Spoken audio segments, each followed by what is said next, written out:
Chapter 175. Orochimaru's defection is indeed troublesome.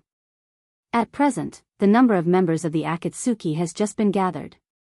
Now that Orochimaru suddenly left, the morale will inevitably be hit, which is tantamount to directly slapping Pain's face.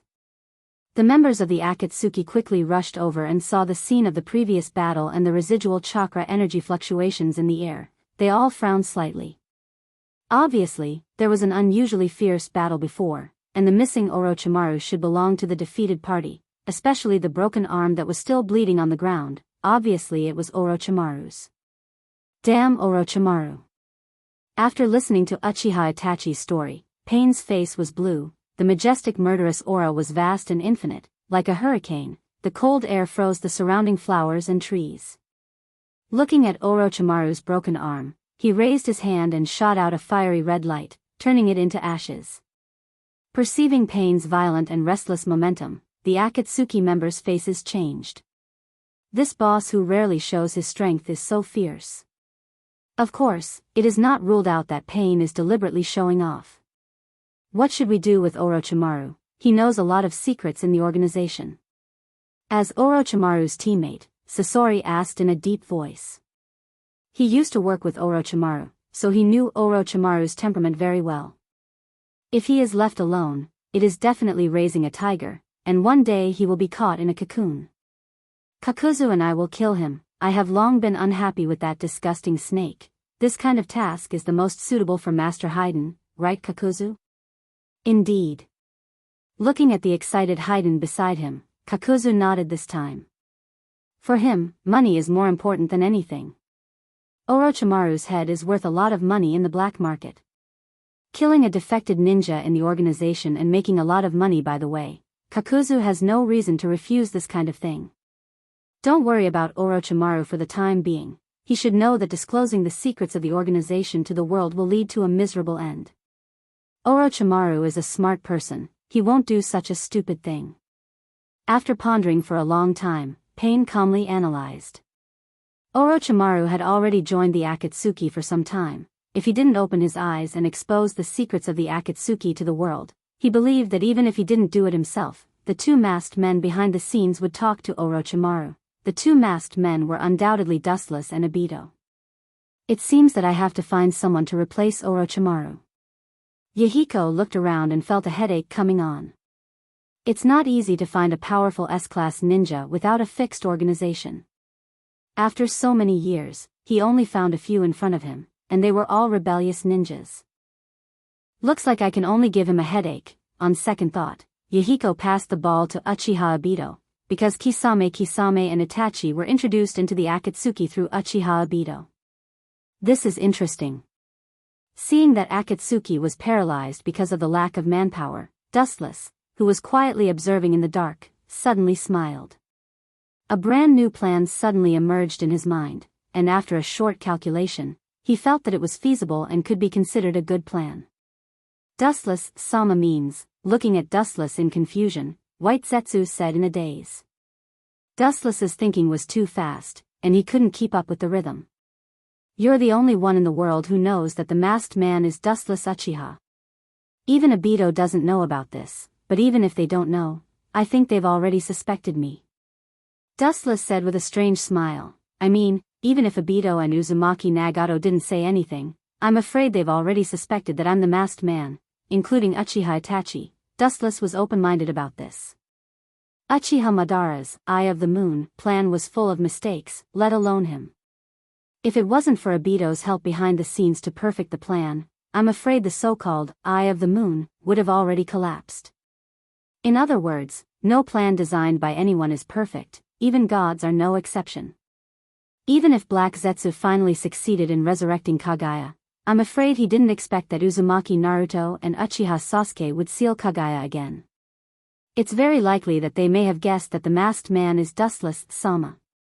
Black Zetsu nodded slowly. Uzumaki Nagato and Uchiha Obito were not easy to deal with, and Uzumaki Nagato and Uchiha Obito were very close in the past 2 years. Maybe the two have exchanged their opinions with each other. In that case, why don't I jump out directly? With a scornful smile on his face, Dustless said directly. No matter what, Sun Wukong will never jump out of Gautama Buddha's palm. This world can't jump out of the palm of Dustless's hand. Dustless, Sama, do you want to expose your identity? White Zetsu asked doubtfully. Looking at Dustless's appearance, he wanted to jump from behind the scenes to the front, which means that the previous plan may be completely aborted. I kind of understand Dustless, Sama's meaning. Black Zetsu was worthy of being an old fox who lived for thousands of years. After a moment of silence, he immediately understood Dustless's intention and nodded uncontrollably, thinking that it was feasible. Dustless's face was frozen, and his eyes were shining. Since Uchiha Obito, Uzumaki Nagato, and Uchiha Itachi have secretly guessed that he is the masked man, it's better to jump to the front, and in front of them. Uchiha Kagami will replace the masked man and secretly control Uchiha Obito and the Akatsuki. From then on, the masked man will be Uchiha Kagami. The masked man will be replaced by Uchiha Kagami, and Uchiha Dustless will jump to the front and join the Akatsuki, completely clearing the suspicion that the masked man is Uchiha Dustless. Chapter 176. 3 days later, in the Rain Village, in the misty rain, in a dirty room, two isolated figures could be clearly seen. It was Pain and Uchiha Obito with a mask. This is really tricky, damn Orochimaru, he should know what to do and what not to do. Obito whispered to himself with a little bit of killing intent. If Orochimaru really dared to reveal the purpose of the Akatsuki, he wouldn't mind personally destroying his nest. Let's find a new member first. Orochimaru's matter can be temporarily put aside. Obito pondered and sighed silently. He couldn't think of a suitable person to replace Orochimaru. It's better to look for him. Seeing that Obito didn't have a suitable candidate, Yahiko suggested gloomily. No matter when, his voice always gave a very gloomy and heavy feeling. The him in his mouth was naturally the masked man Dustless. We can only ask him. Obito nodded silently, and just as he was about to activate his Kamui and leave, Dustless, who rarely shows up, suddenly appeared like a ghost. Unexpectedly, there was a young man with delicate features following behind him. Long time no see, Nagato.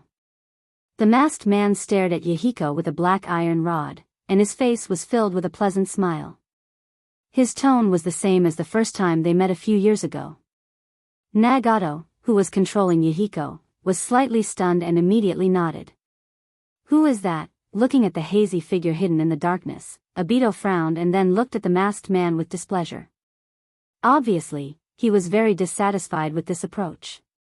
He suddenly brought an inexplicable person, especially when he didn't know whether this person was an enemy or a friend. He is the one who is about to replace Orochimaru, the new member of the Akatsuki, Uchiha Dustless. At this moment, the masked man was Uchiha Kagami. He and Dustless were quite similar in stature, and the tone of voice and the use of jutsu were exactly the same. He was also wearing a mask, so he didn't arouse Obito and Pain's suspicion. Yo! A young man walked out of the darkness with a smile on his face. His appearance was similar to Itachi's. He looked very young, in his 20s. He smiled at Obito and Yahiko, giving off a very gentle feeling. How could it be him? Then who is this masked man? After being stunned for a while, Obito roared in his heart, and looked at Dustless's smiling face with uncertainty. A long time ago, Obito suspected that the masked man was Uchiha Dustless. Especially when he destroyed Konoha, his strength made him suspect Dustless, but the scene in front of him completely subverted his inference. Sure enough, Obito already guessed that it was me. But it's still too early for you to fight with me. Seeing the look of disbelief in Obito's eyes, Dustless laughed in his heart. He can be sure that this kid's heart is in a mess right now.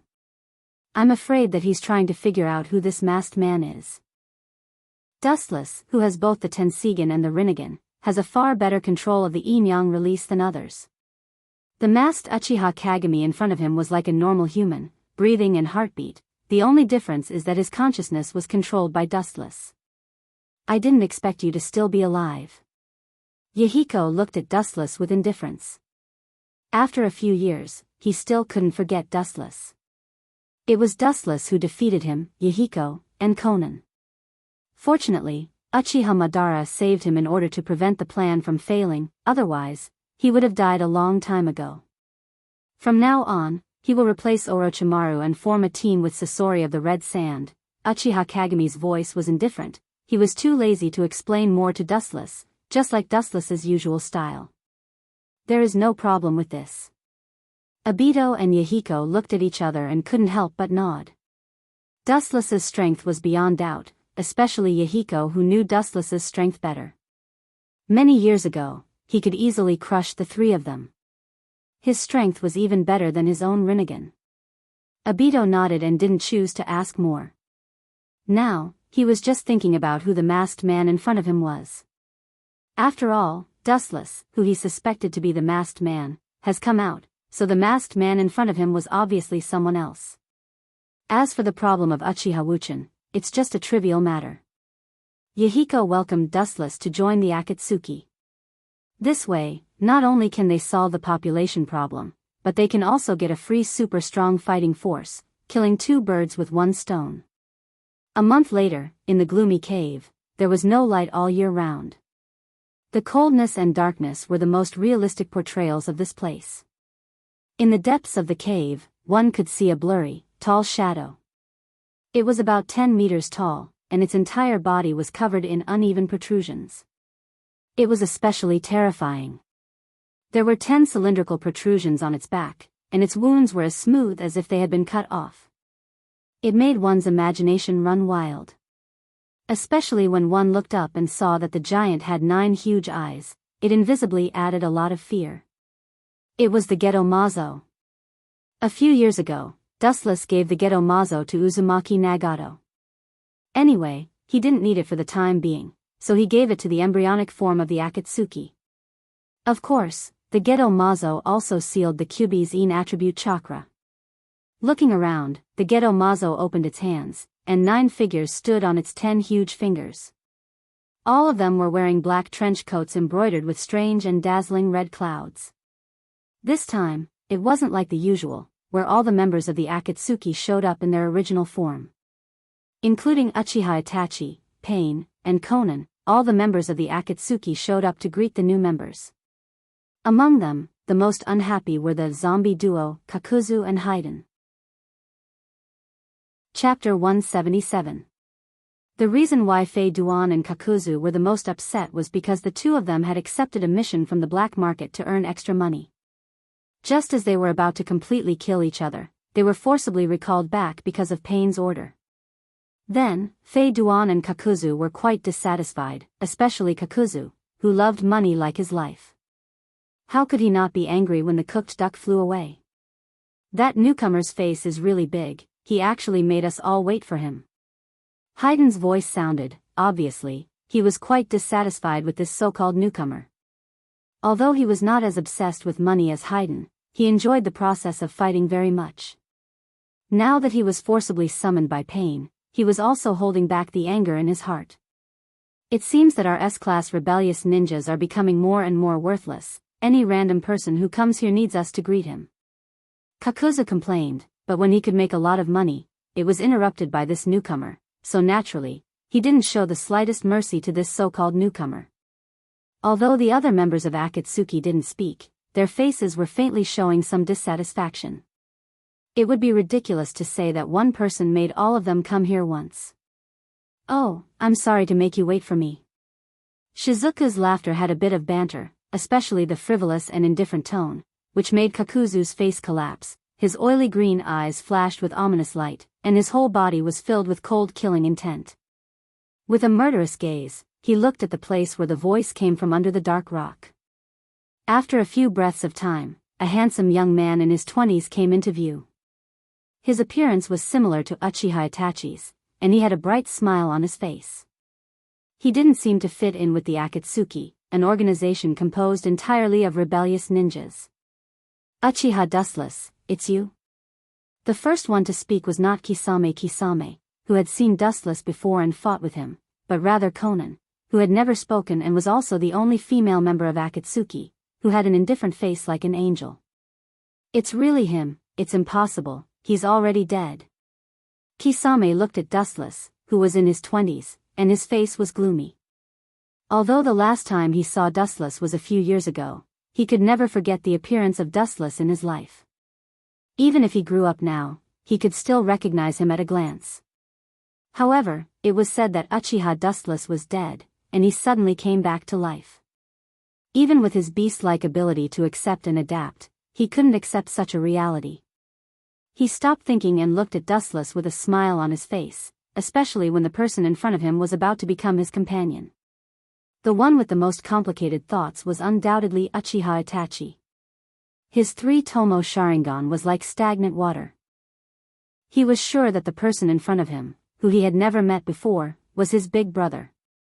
The feeling of blood connection in his bones wouldn't lie. The Sand Village was defeated by him. Sasori also looked over and muttered to himself in surprise. Looking at Dustless, who was in his 20s, his pupils flashed with a strange color. He was a ninja who betrayed the Sand Village, so naturally, he was curious about Dustless who defeated the Sand Village. Everyone's heart was active, thinking about Dustless's past, even the slightest details were not missed. Well, it's just another vase who knows how to play genjutsu. A disdainful sneer resounded. The owner of the voice was none other than Haydn, who looked at Dustless contemptuously with a proud and arrogant smile on his face. Obviously, he still held a grudge against Uchiha for being controlled by Uchiha's Sharingan last time, especially with the 3-section scythe on his shoulder. There was no doubt that he was looking for trouble. Reckless thing. Kisame's disdainful gaze swept past Haydn, cursing in his heart that they deserved to be called the zombie duo. Their brains are full of paste, Uchiha Dustless and he are not in the same dimension at all. However, Kisame was too lazy to meddle in other people's business. After all, a character like Haydn can't be persuaded easily, and he and Haydn are quite disagreeable. This is a once-in-a-lifetime opportunity to laugh at Haydn and see the strength of Uchiha Dustless. How can he easily let it go? I've heard that Haydn's brain is lacking a string, sure enough. Looking at Haydn and Kakuzu behind him without fear, Dustless was speechless. He just joined the Akatsuki, and someone came out to slap his face. It's really bad luck. Let me see if you're just a vase who knows how to use Sharingan. Haydn sneered at Dustless, the 3-section scythe in his hand, and at the same time, he turned his head and looked at the silent Uchiha Itachi. It was self-evident who he was talking about. Bring it on. Smiling casually, Dustless looked at Haydn without fear, and his thumb pointed at Haydn and Kakuzu, indicating the zombie duo to bring it on. A straight light flashed from his palm, and quickly materialized, and in the blink of an eye, it turned into an extremely sharp Kusanagi sword. Courting death. The murderous light in Kakuzu's eyes suddenly shot out, and the murderous aura of his body swarmed out like a tide. He originally thought that Dustless was going to fight with Haydn, but he didn't expect that he would also fight with Haydn, 1 against 2. It's simply outrageous, it's a slap in their faces. Since you two don't want to come, then I will. With a chuckle, Dustless's body lost its texture and flashed with a dazzling light, which was very conspicuous in the dark cave. The light body turned into a straight golden light and went straight out, disappearing in an instant. So fast. The members of the Akatsuki were stunned, and even the calm Uchiha Itachi's face changed slightly, and he frowned. His big brother was indeed a bit evil. Only Pain, Conan, and Kisame could keep their faces unchanged, and only Pain, who fought with Dustless in the past. Chapter 178. Seeing Dustless suddenly and strangely disappear, Fei Duan and Jiao were both stunned. Immediately, in the dark space, a cold light suddenly streaked across the air. Fei Duan almost instinctively picked up the red 3-section scythe in his hand to block. Clang! The buzzing sound of the collision of steel resounded, and the sparks were particularly dazzling. Through the faint light that disappeared in a flash, they could clearly see Dustless with a smile on his face. It seemed that he was surprised that Haydn could resist his attack, and there were faint ripples in his pupils. This guy. What a powerful force. Feeling the tremendous power imparted by the scarlet scythe, Fei Duan's expression changed drastically. He sucked in a breath of cold air and revealed a look of astonishment and shock. In that instant of confrontation, his arm was shaken to the point of numbness. Because he couldn't withstand the impact of the tremendous power, his body was forced back several steps before he could barely withstand the slash. "Do you even put me in your eyes?" A cold and hoarse voice sounded, and then there was a shrill sound. Looking up, they saw a flash of lightning appearing in the palm of Kakuzu. They could clearly see the silver lightning dagger. Whoosh! The sound of a whistling sound sounded, and then they saw the silver dagger whistling through the air. The crackling sound of thunder obviously showed that this ninjutsu was not simple, and it wanted to penetrate Dustless's chest. Insignificant skill. Wu Chen's tranquil eyes stared at the approaching blade light. He didn't move from the beginning to the end, quietly and calmly waiting for the arrival of the butcher's knife. His deep and bright eyes were calm and composed. His whole body was suffused with a golden luster, as gentle as the sun, giving people a warm and serene feeling. Pretentious brat. Her nose wrinkled slightly, and there were some faint ripples in Conan's beautiful pupils. She immediately whispered in dissatisfaction. Even if Dustless was now an adult, perhaps her impression of him was still the brat from the beginning. Although Conan's voice was as soft as a mosquito, someone still heard it. Pain turned his head and looked at Conan in surprise. He immediately bowed his head and pondered. There was a faint light in the depths of his eyes, and then he recovered his calmness. The sharp silver light was about to penetrate Dustless.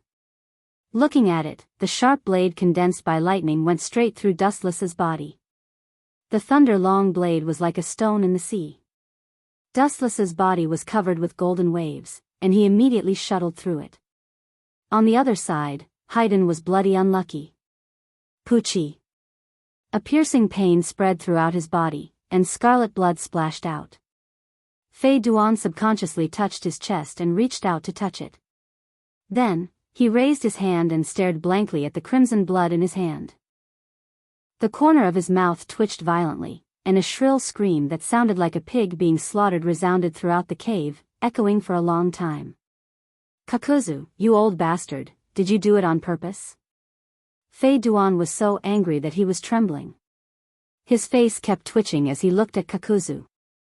His gloomy eyes were clearly saying, "Even if I'm immortal, you can't test my body so casually. You'll be ruined. This is an accidental injury, I didn't expect him to have such a strange ability." Kakuzu's face was gloomy, and he argued with a red face. It's okay to be despised by others, but if he was looked at by Haydn's gloomy eyes, Kakuzu would feel uncomfortable all over, even if it was his fault. Haydn looked at Kakuzu gloomily when he heard this. If it weren't for his immortal body, he would have already died. Now is not the time for you two to exchange feelings. The scarlet Sharingan appeared, and the deep blood-red tomo was like rolling condensed blood, full of ominous. The blood-red light flashing in the darkness was particularly gloomy, and the powerful eye power made people palpitate. Gulp. What a terrifying eye. Haydn's soul was throbbing under the gaze of the scarlet tomo, and his throat twitched up and down.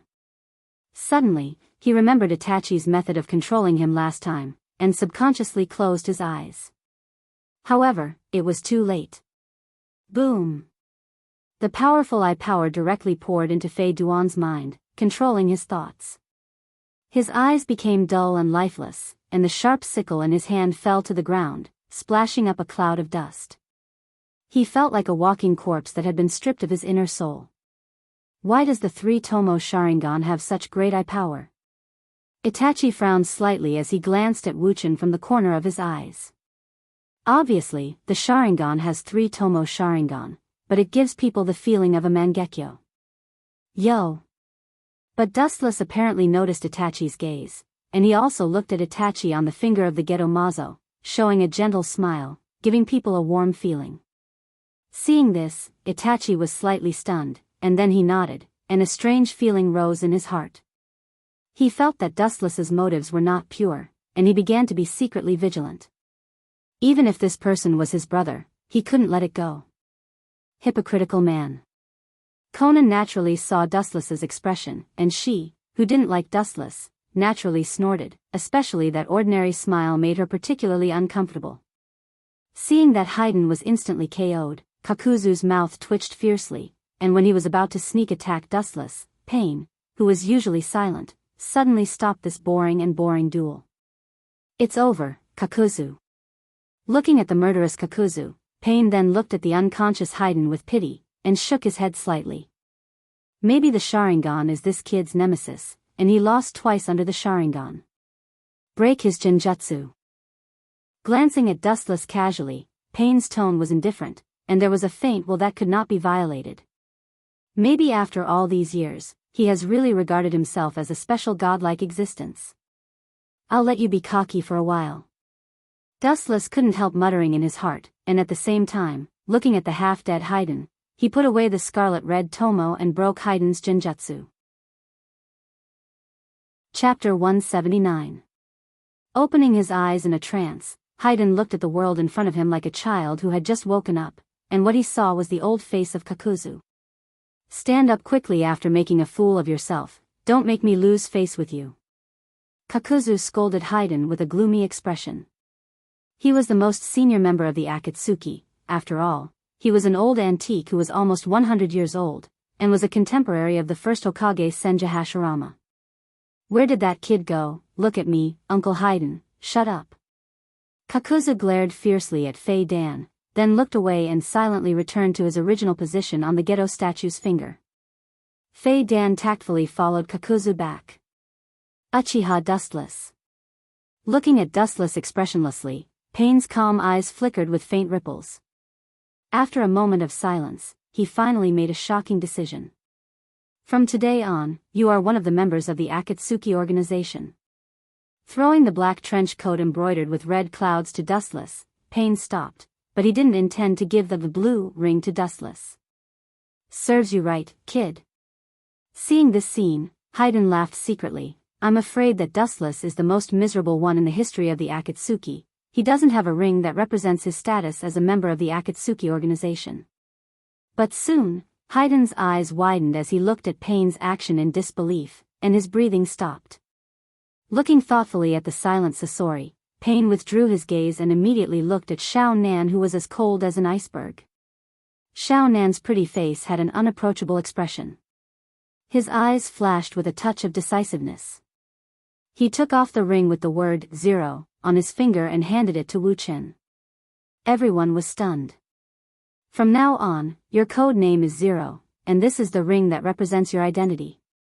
Under the astonished gaze of everyone, Pain threw the ring in his hand to Dustless without hesitation, and looked at Dustless very seriously, and indifferently said, "From now on, you and Conan are a team." Wu Chen frowned when he heard the words. His deep black pupils stared at Pain's stagnant eyes, and then a hint of understanding flashed in his eyes. "He is going to let Conan monitor me." Thinking quickly, Dustless quickly saw through Pain's plan. No one in the Akatsuki could be trusted, but only Conan was trustworthy, and it was not difficult to see that Pain didn't trust Dustless that much. Even if he was sent by the masked man, he sent Conan to monitor Dustless. Although 0, this ring represented the leader in a certain sense, but the members of Akatsuki organization couldn't possibly recognize Dustless as their boss just because this ring was given to Dustless. Conan was unusually calm, and her performance was very calm. Without a doubt, she also saw through Pain's intention, and knew his motive for arranging her to secretly monitor Dustless. Although she hated Dustless, but regarding Pain's command, Conan still chose to obey without hesitation. Scorpio, on the other hand, was quite calm. For him, it didn't matter if he had teammates or not. If he didn't like them, he would kill them all the same. Out of sight, out of mind. In short, Akatsuki organization gathered all kinds of freaks, whether it was their strength or their character, they were all like this. As for Sasori's teammate, I have already found a candidate. Looking at Sasori, Pain continued to say, Deidara of the Rock Village is a good candidate, but that kid's character seems to be a bit hard. This time, Itachi, Kisame, Sasori, Conan, and Dustless, you 5 will tame him.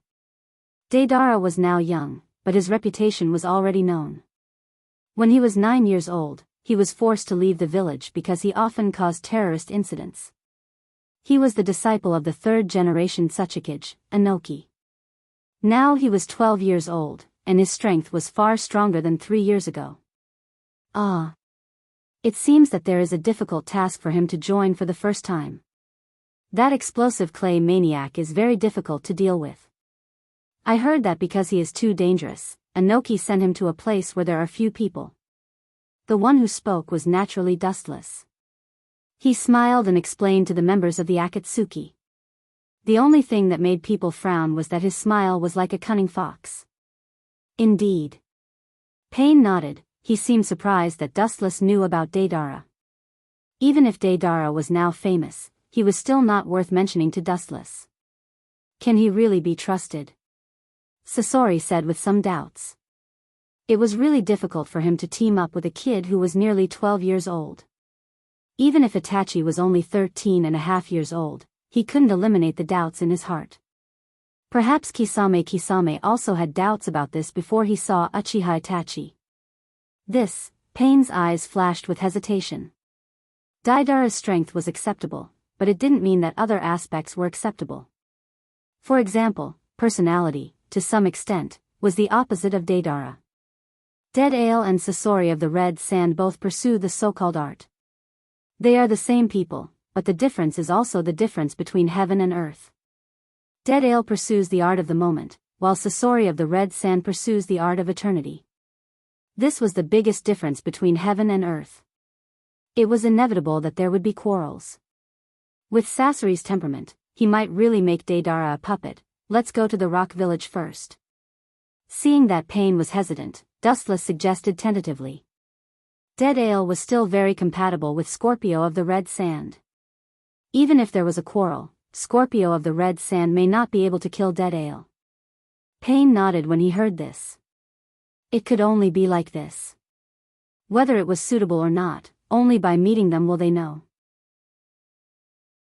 Chapter 180. On the path in the dense forest, two isolated figures were slowly moving forward. Their black trench coats were embroidered with red clouds. One of them was obviously a woman, with dark blue hair and a lavender paper flower on the right side of her head. Her delicate and dignified appearance was filled with endless indifference. It was Conan. The tall young man beside her was a head taller than Conan. His slightly messy but neat hair fluttered in the wind from time to time, adding a little wild and unruly feeling. Who else could it be but Dustless? Dustless was particularly conspicuous in his black trench coat. The front of his fingers was painted black and purple, and he wore a wooden hat with some bells. As the breeze blew, the white ribbon tied to the bamboo hat would dance in the wind, and the bell on it would also let out a crisp silver bell sound. Time flew by. 3 days had already passed since the last short gathering. During this period of time, Dustless and Conan had also formed a brand new combination of God's Messenger. There was no need to doubt that they were absolutely the most powerful combination in the Akatsuki organization. Although Conan didn't like Dustless, she put down the grudge in her heart and chose to obey Uzumaki Nagato's arrangement. She formed a team with Dustless to monitor Dustless, and also to borrow his strength to help the Akatsuki organization collect several tailed beasts as soon as possible. As if thinking of something, Conan's footsteps suddenly stopped. Looking at Dustless's back, she was puzzled. What's wrong? Noticing that Xiao Nan had stopped her footsteps, Wu Chen, who had turned his head slightly, wrinkled his brows, and puzzledly looked at Xiao Nan. He always felt that this woman was weird. If it wasn't for entering Akatsuki, to do as the Romans do, he really didn't want to team up with this woman to do mission. Conan's eyes stared at Dustless and suddenly asked, "Who was the mysterious person who stopped you?" Dustless's strength was obvious to all. Even Uzumaki Nagato, who had Rinnegan, was no match for him. Who could stop Dustless? Conan was naturally very curious. However, she was doomed to be disappointed. This has nothing to do with you. After entering Akatsuki, there's no rule that says you have to report your private matters.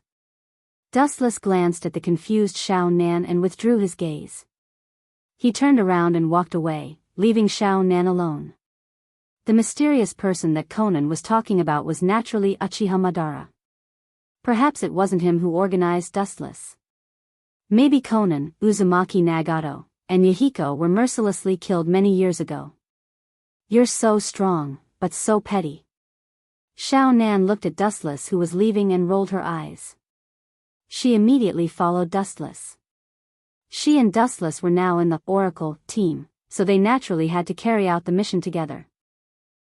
On the peak of the mountain, 3 indistinct figures flickered in and out of existence as they stared at the huge village in front of them. Behind them, a strong cold wind whistled past, accompanied by endless sand and dust. It was like a sandstorm, blowing up their robes. Too slow, Dustless. Sasori of the red sand turned his head and looked discontentedly at Dustless, who had just arrived. His voice was full of displeasure. He was most annoyed with the kind of person who made him waste time. Sorry. Shrugging his shoulders, Wu Chen said to Sasori, Kisame, and Uchiha Itachi apologetically. Ha ha ha, I'm sorry. He and Conan belonged to the last group to set off. Originally, he wanted to take Conan to go faster, but she firmly disagreed.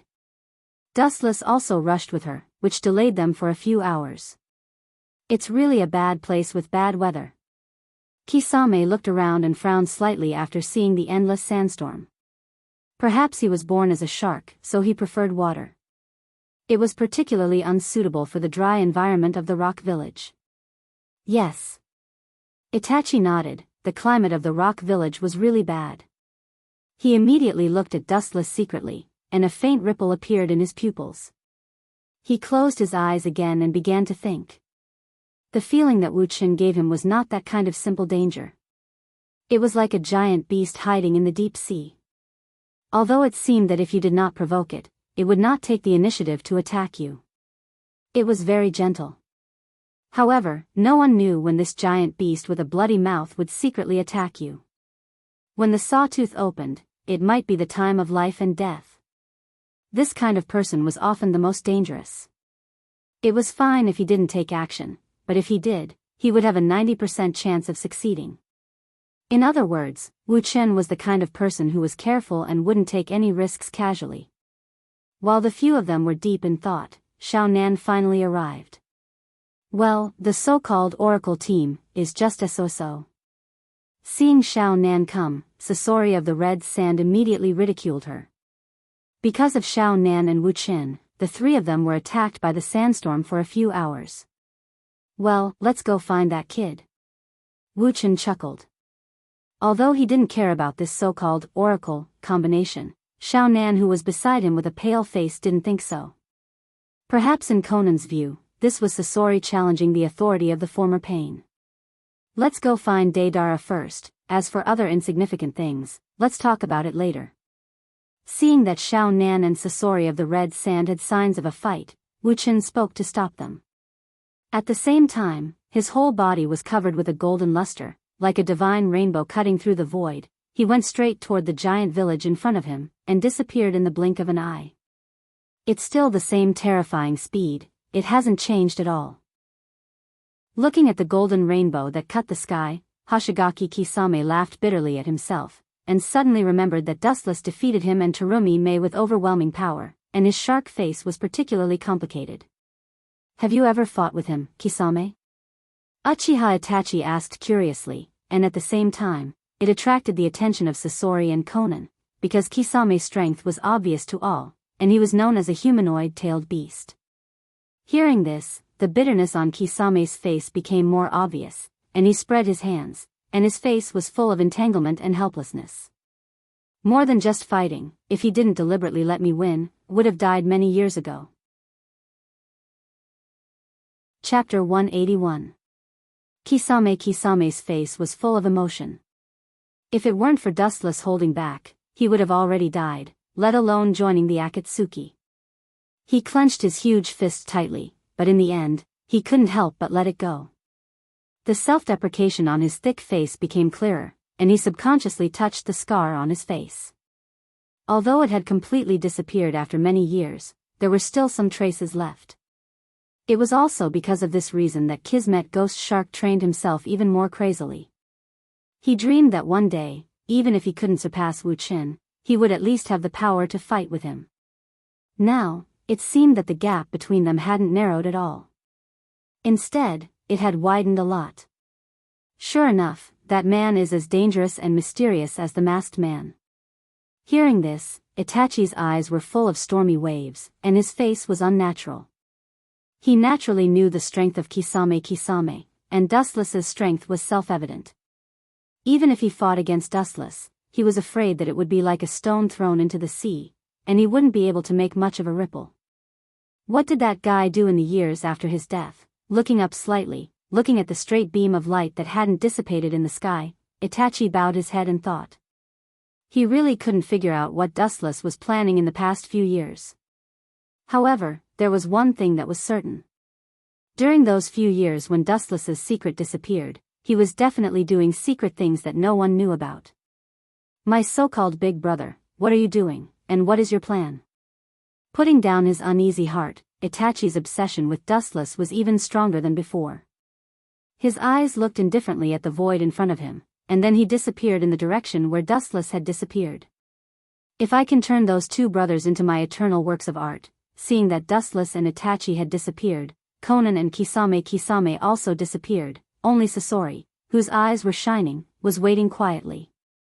He had seen the strength of Dustless and Itachi with his own eyes. If he could make them into puppets, their combat power would definitely double.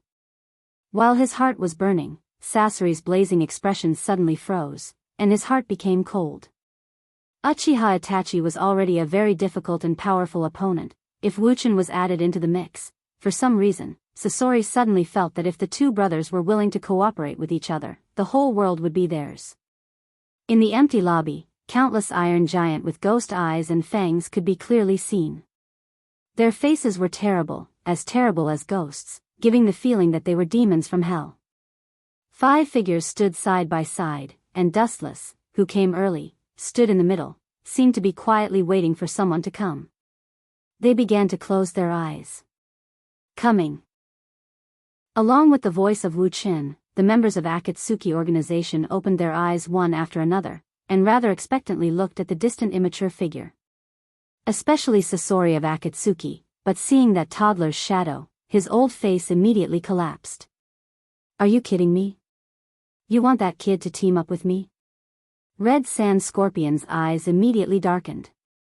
Everyone, including Dustless and Xiao Nan, furrowed their brows without a trace. Although Itachi was only 13.5 years old, at least he seemed to have thoroughly matured, and his childishness had faded, but the kid coming toward him was obviously jumping, giving the feeling that he had not grown up. "Don't be impatient, you can't judge a book by its cover, let's wait and see." Glancing faintly at Sasori beside him, Wuchen calmly opened his mouth. Especially his eagle-like eyes emitted a cold light, which immediately made Sasori swallow back the words he was about to say. This guy gives people a terrible feeling. The corner of his eyes vaguely looked at Dustless, and Sasori said solemnly in his heart.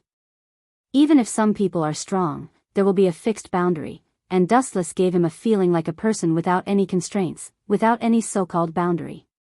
"I would like to see what's so different about him." Raising his cold eyes, Scorpio gloomily looked at the bouncing golden-haired brat in front of him. This brat's appearance coincided with the information. Obviously, he was the so-called Deidara. Soon, the short and tender body stepped into the main hall. "Who are you people, without my permission, who let you set foot here?" Deidara looked at the unknown strangers in front of him, frowned slightly, and immediately said viciously. These people wore the same clothes, and they obviously belonged to the same force. Thinking of what he had done in the past few years, Deidara's eyes were even more murderous. Because he accepted a lot of terrorist attacks, he offended a lot of people. These people in front of him may be hired killers. "Who sent you here? Tell me, or don't even think about leaving this place alive." Looking at Dustless and the other 4 with hostility, Deidara's pupils were emitting a cold light, and at the same time, some white animals could be seen in his hand. They were strange creatures similar to spiders with many long legs. However, Dustless and the other 4 looked at this kid with a smile. This kid doesn't seem to understand the situation. Kisame stared at Deidara, who was full of murderous intent, and said very jokingly. Immediately, he looked at the explosive clay in Deidara's hand, and couldn't help but frown. This kid looks like he will die early. I really don't know what the leader sees in him. Sasori looked at Deidara disdainfully with a sneer on his face. He only thought that this kid came out to be funny, and there was nothing special about him. Especially the white spiders made of explosive clay in Deidara's hand, those ridiculous things like toys, made Sasori snort. In his heart, he had already classified Deidara as a child who had not grown up. Only ordinary children would make this kind of toy. Chapter 182. Deidara looked at Dustless and the other four with murderous intent. The murderous intent that broke out of his body filled the empty hall. The cold mist lingered in the air, flashing and appearing, as if thousands of ghosts were screaming. Especially the air that was inhaled into the lungs had a lot of bloody smell. The environment in front of him suddenly turned into the gloomy 18th layer of hell. This kid's murderous intent is quite huge. He has killed so many people at such a young age. I have underestimated him. He withdrew his teasing gaze. Feeling the terrifying murderous intent, Kisame was a little more cautious. It seemed that this kid's young age was not bad. The number of people he had killed was not small, and judging from the scale and density of the murderous intent, many of them belonged to the masters. Take Dustless for example. The scale and density of his murderous intent were incomparably huge. Because he had killed too many people, too many masters had died in the hands of Dustless, which created his murderous intent like a god and a demon. A kid is a kid. Look at the toy in his hand. It's obviously something that only a kid of a few years old would play with. This kid is still playing with mud at such a big age. It's ridiculous. Looking at Deidara with a sneer, Sasori did not hide the contempt in his eyes. At the same time, his heart twitched fiercely. He secretly scolded himself for being so unlucky to have such a bitter and brainless teammate. Sasori's sarcasm was fatal to Deidara. He immediately scurried up like a cat whose tail was stepped on. He glared at Sasori with anger in his eyes. This is great art. You 5 idiots. Ordinary people like you can't understand the true meaning of art. You are all laughable and stupid secular people. When he mentioned the art, Deidara began to smile with an unprecedented excitement between his eyebrows. Then, he looked at Dustless and the other four with disdain. His face was full of contempt, as if he was looking at country bumpkins. He could not arouse the slightest interest. Why do I feel that this kid is so annoying? The corners of Kisame's mouth twitched fiercely. He was speechless. It's a conflict between Sasori of the Red Sand and this little kid, but the 4 of us are involved as well. Ridiculous. Not to mention Sasori, who was already unhappy, Dustless, Conan, Uchiha Itachi, and the others nodded. This boy seems to think too highly of himself. They must let him know how much weight he has. This is a good opportunity. Deadale smiled cruelly as if he had already seen the miserable scene of the 5 people being blown up into pieces. His eyes flashed with a cold light as if he had already seen the miserable scene of the 5 people being blown up into pieces. This kid is quite capable. Dustless cast an appreciative look at Deadale when he noticed that his body was suddenly surrounded by the clay centipedes that came out of the ground. Although he had already discovered it, it was undeniable that Deadale's means were quite brilliant. Not only Dustless, but Conan, Itachi, Kisame, and Sasori also had centipedes made of clay wrapped around their bodies. Say who sent you, and I can reluctantly leave you with an intact corpse. Deadale looked coldly at Dustless and the other 3 who were bound, and at the same time, he had already printed with one hand. The killing intent all over his body rose to the limit, and he was about to cause the clay centipedes to explode. I'm really sorry. Dustless looked at Deadale with a smile, deliberately dragging his tone for Deadale to hear, and said softly, bombs are very dangerous. I'm not sure if your artistic attainments can easily control the range of the bomb and leave us with an intact corpse, so, his pitch-black eyes narrowed, and the demonic blood-red 3-tomo jade immediately appeared. For our safety, you'd better be obedient and let us capture you. As Dustless's voice fell, Deadale's world suddenly changed, and he was stunned to find that his body was full of spiders made of explosive clay. Dead Ale stared blankly at the explosive spiders all over his body. The cold sweat on both sides of his forehead uncontrollably dripped down, and his body shivered uncontrollably. Perhaps when he gave the order to detonate just now, he would have been blown up into nothingness by the clay spiders all over his body. When did this happen? Looking at Dustless and the other four, Dedale's heart fell to the bottom with despair. It turns out that your art can't resist my genjutsu. It seems that you should join the Akatsuki, which is our organization. Deidara must join the Akatsuki. Faced with such a dilemma, he had no choice but to join. Anyway, this guy was the kind of person who wasn't welcomed in the Rock Village. The villagers of the Rock Village also avoided this crazy bomber. Therefore, the third Tsuchika Jinoki isolated this kid. What if I say I'm not interested? Looking gloomily at Dustless, who was standing indifferently, as if everything was under his control, Dead Ale coldly asked. The corner of his eyes glanced at the clay spiders all over his body, and his expression became colder, and his unwavering tone faintly revealed the taste of death. This is very simple, as long as I take the opportunity to get rid of you before I leave. Kisame took a few steps forward, and the bandage on his back was released, revealing the dense barbs, which were extraordinarily sharp, and it seemed that they could easily pierce steel. It was obvious what kind of miserable end would happen to people who were injured. Kisame's face was full of killing intent, and his murderous intent was more terrifying than the previous Dead Ale. The murderous intent in his body continued to overflow, and the size of the muscles on his hands also increased, and he stretched out his disgusting big tongue, as if he couldn't wait to devour Dead Ale. This old man's disciple is not someone you can touch, damn Akatsuki. Under the unprecedented pressure of death, Deidara's will was inevitably shaken. Just when he was about to consider whether to accept the condition of Akatsuki or not, an aged but full of energy roar exploded in the sky, and soon boundless chakra descended. In the lobby where Dustless and the others were, they were immediately surrounded by a white enchantment, isolating the outside matter, and there was a circular light inside the enchantment. Dust release, primordial world stripping technique. Fortunately, this old man brought the two of them here. This time, I can eradicate you. Inoki's eyes were cold, and his dry cracked mouth had a smug sneer. Soon, many ninjas of the Rock Village appeared. The Yambi Jinchuriki and the Gobi Jinchuriki were among them. It seems to be tricky. The Scarlet Tomo fell on the two Jinchuriki, and Itachi muttered to himself, but his tone didn't seem to care much, and he didn't even put the so-called Jinchuriki in his eyes. Even without Dustless, Itachi, Kisame, Konan, and Sasori could easily defeat the Rock Village. What's more, Dustless is not dead yet. Old man, I didn't expect you to take the initiative to send the Yanbi and the Gobi to me, this saves a lot of trouble. Boom. Boom.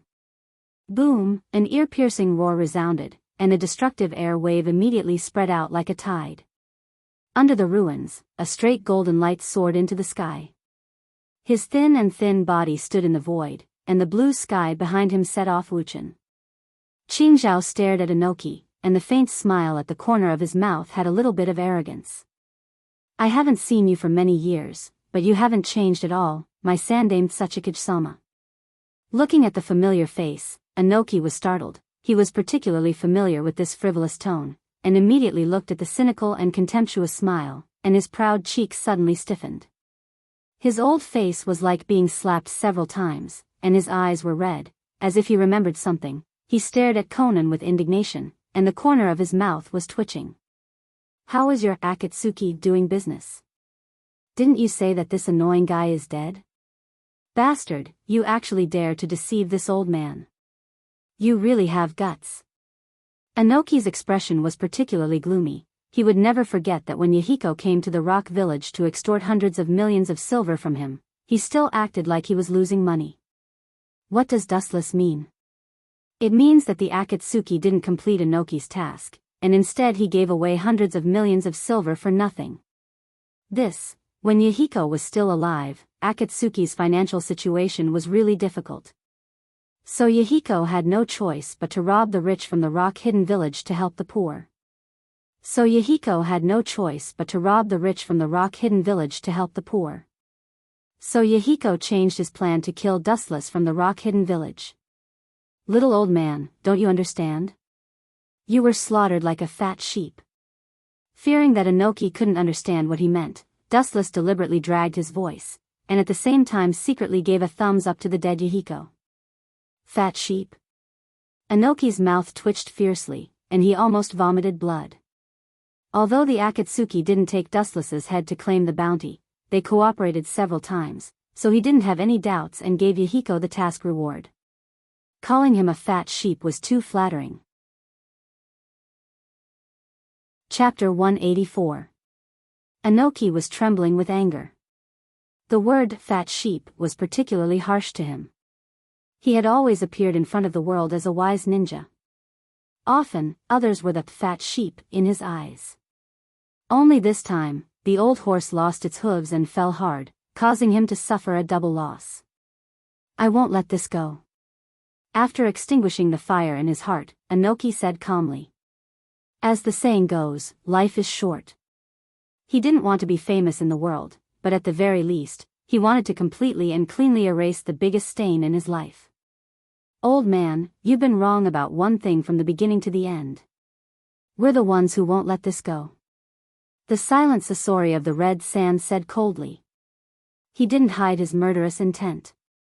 His blade-like gaze spread like water ripples. Inoki's death had nothing to do with them. This time, they just wanted to take Deladia, Yanbi, and Gobi away. Bastard, get over here. A thunderous roar resounded through the sky.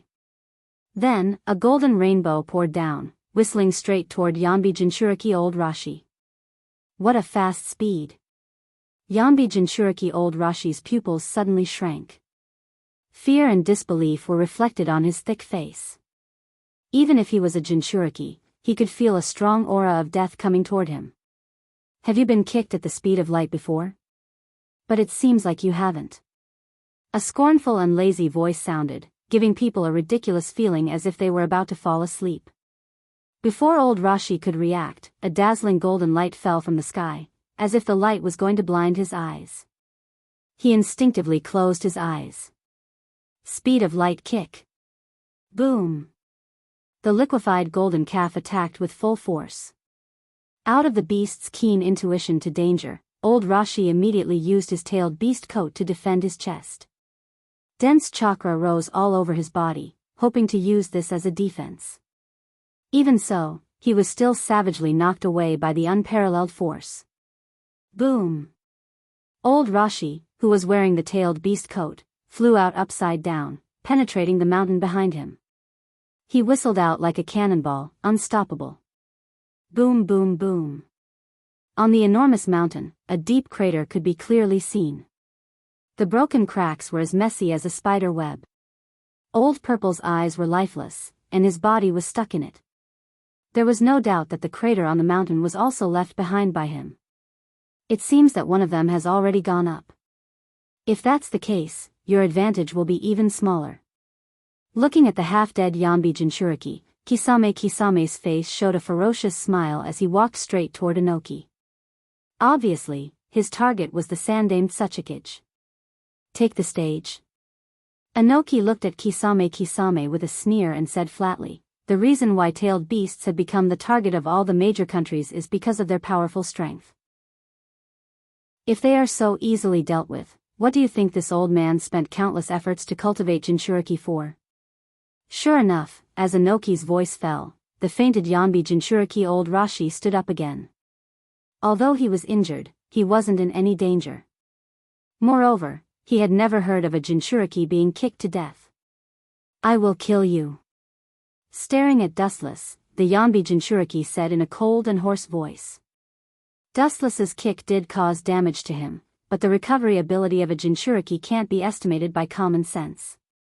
Although he was injured, his combat power was still there. Lava release, scorching river rock technique. Old Purple opened his mouth and spat out several dark red magma balls. The blazing fireballs were emitting a dark red halo, which was no different from the magma in the depths of the earth. They were full of destruction and quite powerful. They went straight to Wu Chen, intending to swallow him completely. Why struggle? In fact, when you came to the rock village, your fate was already doomed. Wu Chen's temperament was indifferent and tranquil. He looked at the roaring flames without fear. His ink-black eyes were especially bright and calm like water. His pale mouth curved a little, ignoring the roaring magma ball as if it was nothing. Boom, boom, boom. In the blink of an eye, Dustless was swallowed up by the hot sphere. It resonated like fuel, and his whole body burned with a deep red flame. There was nothing inside the flames. All living things were forbidden, and no living things could survive. This is the end of a pretentious kid. Seeing that he succeeded, Rashi's rough face was filled with a smug smile. He looked disdainfully at Dustless, who was burned to ashes. He looked at the rock ninjas who were in a mess in the distance. When he was about to go to support them, he suddenly felt a cold gaze locked on him. He subconsciously looked back. He suddenly turned around, but behind him was Wu Chen, who was holding a long sword with a face as calm as an ancient well. How is this possible? The sudden situation made Rashi lose his mind for a moment. He didn't hesitate to rush out, but he helplessly found that his left arm was shackled. When he looked up, he saw Dustless's left hand grabbing his left arm. His thin and delicate arm looked fragile, as if it was as weak as a willow branch. As long as he exerted a little force, it would be easily broken. Frankly speaking, Dustless's figure is not burly, just like Uchiha Itachi. His figure is small, and he belongs to the slender type. In this regard, the two brothers are similar. Old Purple struggled with all his might, trying to use the strength of a tailed beast to tear off the arm that was holding him. However, he was helpless to find that the fair and thin arm seemed to have a great strength, binding him tightly and making it difficult for him to break free. At this moment, Dustless gave Rashi the feeling that he was a tailed beast. Under Old Purple's horrified gaze, Wu Chen raised the heavenly sword of gathering clouds in his right hand up high. The cold light reflected from the sword made his soul tremble. Rashi immediately waved his sword mercilessly. Chapter 185. Any creature would be afraid in the face of death. Even if Dustless is invincible now, but if the shadow of death suddenly comes one day, he will also panic. This is human nature. Those who could remain indifferent in the face of death were not human. At least, Dustless thought so. Wu Chen could clearly see the reluctance in Old Purple's eyes. That was a creature's reluctance to part with life and the world. Even though he was over 50 years old, he didn't think he deserved to die. People who are in excessive fear or mental disorder often do unexpected things, such as the four-tailed Jinchuriki in front of him. Poochie. There was a splash of blood in the air, and then Old Purple flashed out. His face was pale, and his eyes were dim and had lost their luster. He looked at the arm in Wu Chen's hand, and his eyes were about to burst. This is really decisive. Looking at the broken arm in his hand, Dustless thoughtfully thought. He didn't expect Old Purple to be so decisive and cut off his left arm without hesitation. He looked at Old Purple with his burning eyes and nodded slightly. Just now, Old Purple had cut off one of his arms to save his life. It seemed a little rude and brainless, but on second thought, it was actually the only way to escape. Otherwise, the person who was cut in half would be Old Purple's whole body. I'm not a human being for my broken arm. Staring at Wu Chen ferociously, Lao Zi roared hysterically in a hoarse voice. His voice seemed to come from his throat, which was extremely horrifying. Combined with his rough old face, it gave people a feeling that he was a demon in the human world, which was especially gloomy. My head is here, come and take it if you have the ability. No nonsense, it's useless to talk. Staring at old Rashi fearlessly, Wu Chen said indifferently. Old Rashi's body was constantly erupting tailed beast's chakra, and the corner of his mouth raised into a sneer, looking at him with disdain. You want to unleash the power of a tailed beast by going berserk? You're just a mere four-tailed beast. You're delusional. Foolish. Perceiving the high-density chakra overflowing from Rashi's body, the disdain in Wu Chen's mouth became more obvious. Don't say that this is only borrowing the power of the tailed beast, not the full strength of the Yanbi.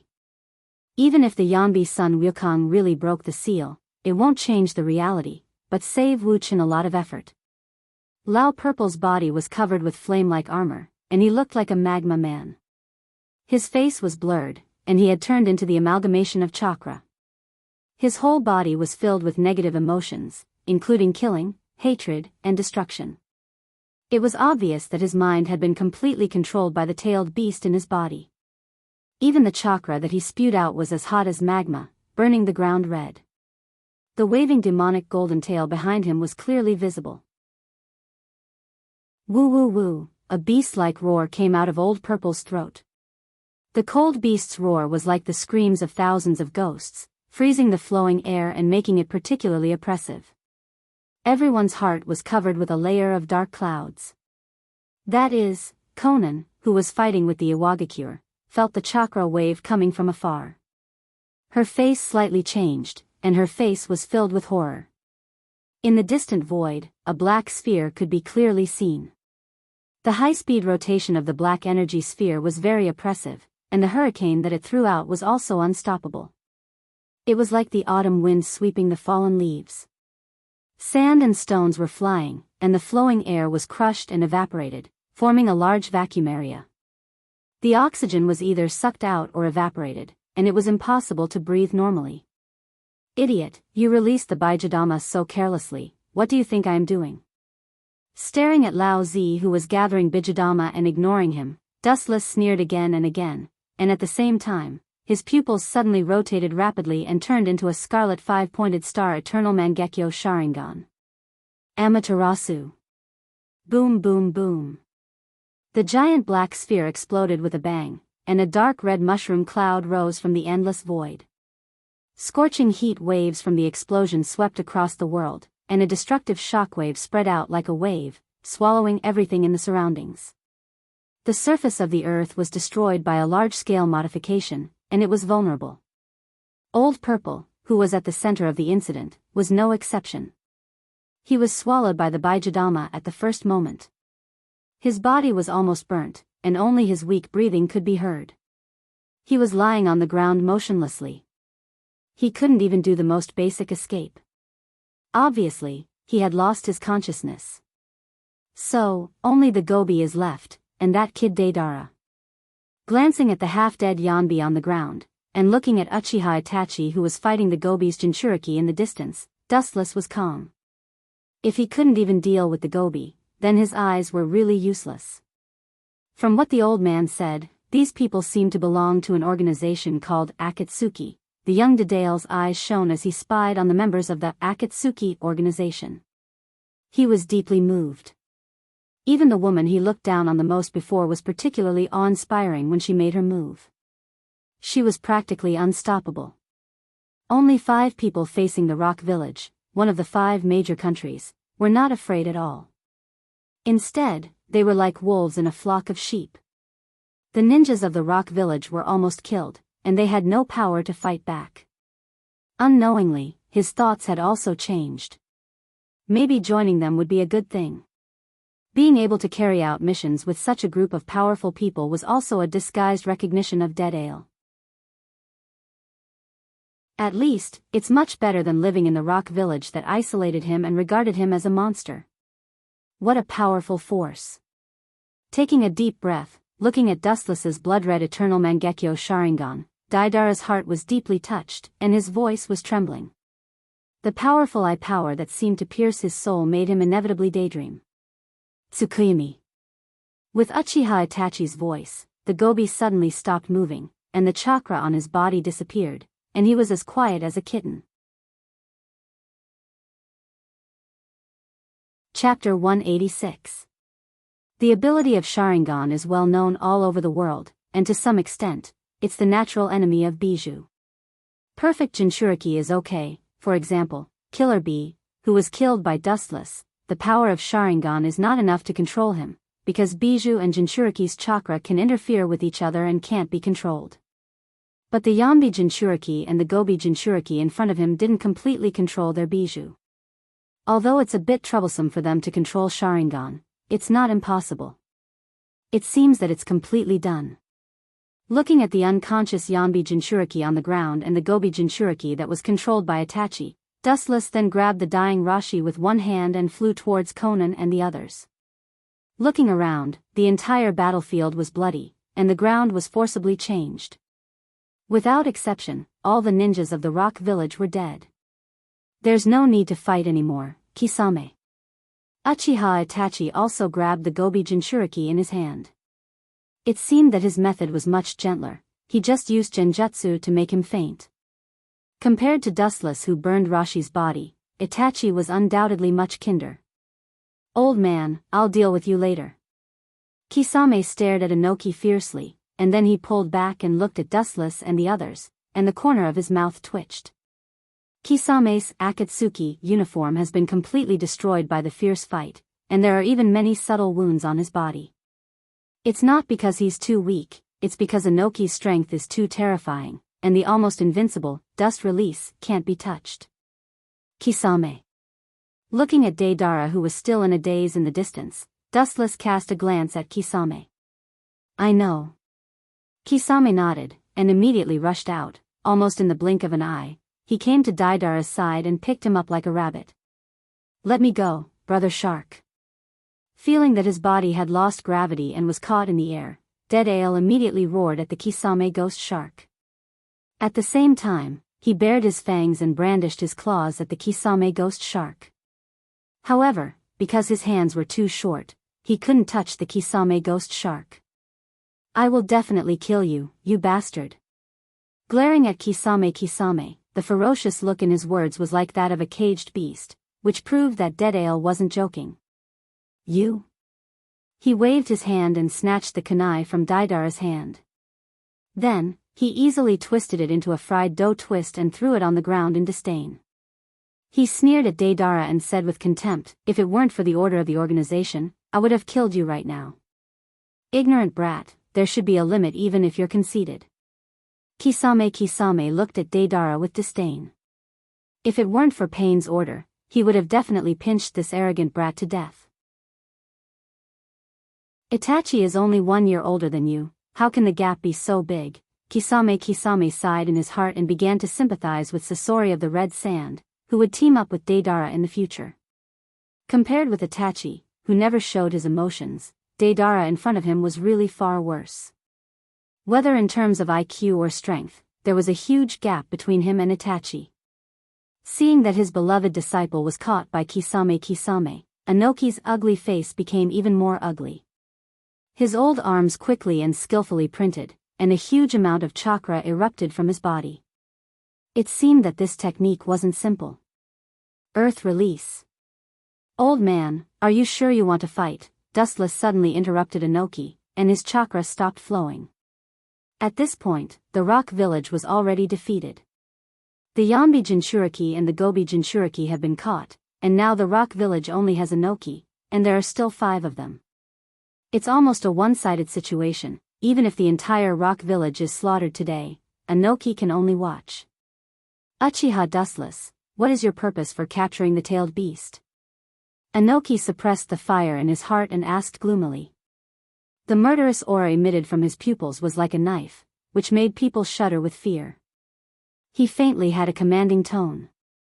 At the same time, he began to think about Akatsuki's purpose of robbing the beast. Old man, you don't seem to understand the situation. Hearing Inoki's commanding tone, Dustless slightly frowned and sneered, purpose? We are not the ninjas of the rock village. You are the so-called Tsuchikage, and you don't seem to be qualified to order us. Even if this is the rock village, do you think you can stop us? Wu Chen sneered, attacking Inoki mercilessly. His voice was deliberately filled with chakra, lingering in the sky for a long time without dispersing. You! Inoki's mouth twitched, and his old face became even more ugly. Indeed, as Dustless said, even if Dustless and the other 4 went away, he couldn't stop them. As for collecting the tailed beast, speaking of this, Dustless smirked and said, of course, it's for world peace. What Dust said was true. Whether it was during Yahiko's period, Uzumaki Nagato's period, or later, Uchiha Obito's period, they all had the most essential purpose, world peace, including Uchiha Madara's infinite Tsukimi, which was actually yearning for peace. However, these words were particularly harsh in Inoki's ears. Ridiculous, in my opinion, you are the most direct cause of the world's turmoil. Inoki immediately sneered. If Dustless and Akatsuki were chasing the so-called peace, then the 5 major powers and other ninja villages were the root of the scourge of the world. In other words, he was an out-and-out great villain. Chapter 187. Dustless naturally left safe and sound. It's not that Inoki didn't want to stop them, but he didn't have the ability to do so. In this world, the law of the jungle is still the law of the jungle. Especially a mercenary organization like the Akatsuki, they don't have any morals at all. For them, as long as they pay enough, even if they have to destroy one of the 5 major countries, as long as they pay enough, they will agree. Damn Akatsuki, do you think this is over? Stop dreaming. On the vast plain, Inoki's eyes widened as he looked at the departing figures with a cold smile on his face. If the Akatsuki thought that he was helpless, then they really underestimated him. Kitsuchi. Inoki looked at his son with a cold face and said, I have a secret letter, you will personally send it to the Cloud Village, asking them to join forces to deal with the Akatsuki. Inoki sneered. Although colluding with the Cloud Village is tantamount to asking a tiger for its skin, there is no other way. If he wants to take back his Jinchuriki and his apprentice Deidara, he can only collude with other villages. The 5 rebellious ninjas are obviously S-class. Uchiha Wu and Uchiha Itachi are even stronger than the Bijou. But we don't have any bargaining chips, it's impossible to gain something without risking anything, father. Kitsuchi smiled bitterly. It's obviously impossible to pull the cloud into the water without paying a price, especially dealing with the Akatsuki, a powerful enemy that may cause the destruction of the village. Moreover, the 3rd Reikage died under the siege of the rock village. Inoki's expression suddenly stiffened. He realized that the 3rd Reikage was killed by him a few years ago, and now the 4th Reikage is the son of the 3rd Reikage. Maybe the 4th Reikage will kill his son to vent his anger.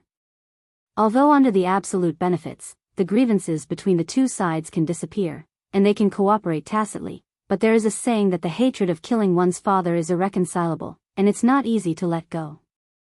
Then let's go to Konoha to cooperate. The hesitation in his eyes disappeared, and Inoki's heart suddenly became clear. Maybe the Sandame, who enjoys peace, won't agree to his conditions, but he has heard about the radical figure of the pro-war faction, Shimura Danzo.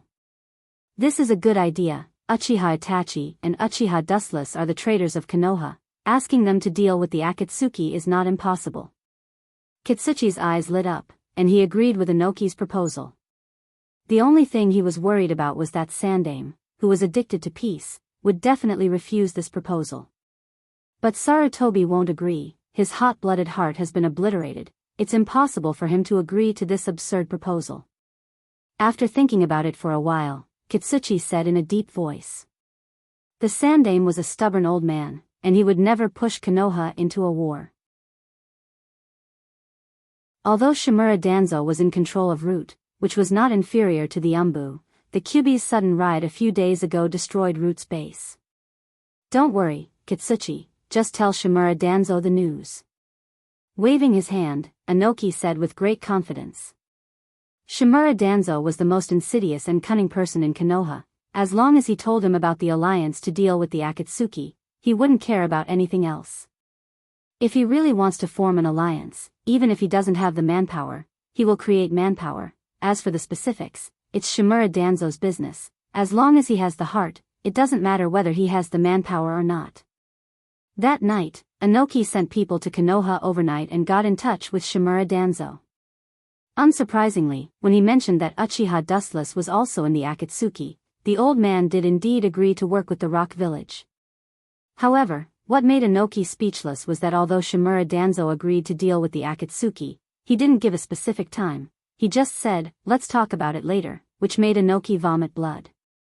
Feeling helpless, Inoki could only endure. At the same time, he didn't forget to secretly send ninjas to contact the other major countries, hoping to form a temporary alliance to deal with the Akatsuki. However, the plan couldn't keep up with the changes. although Inoki predicted that all countries would be willing to form an alliance, the fact was the opposite. No country agreed. He was busy for a few days and didn't even get a fart, which made him particularly gloomy. The reason why they rejected Inoki was that all countries had just suffered the devastation of the Third World War. Whether it was their economic or military strength, they were greatly reduced, and it was simply not enough to cope with other wars. The members of Akatsuki organization might not be many, but without exception, all of them were the strongest ninjas whose strength had reached S rank. Even if they had the intention to destroy Akatsuki, they would not have the strength to do so.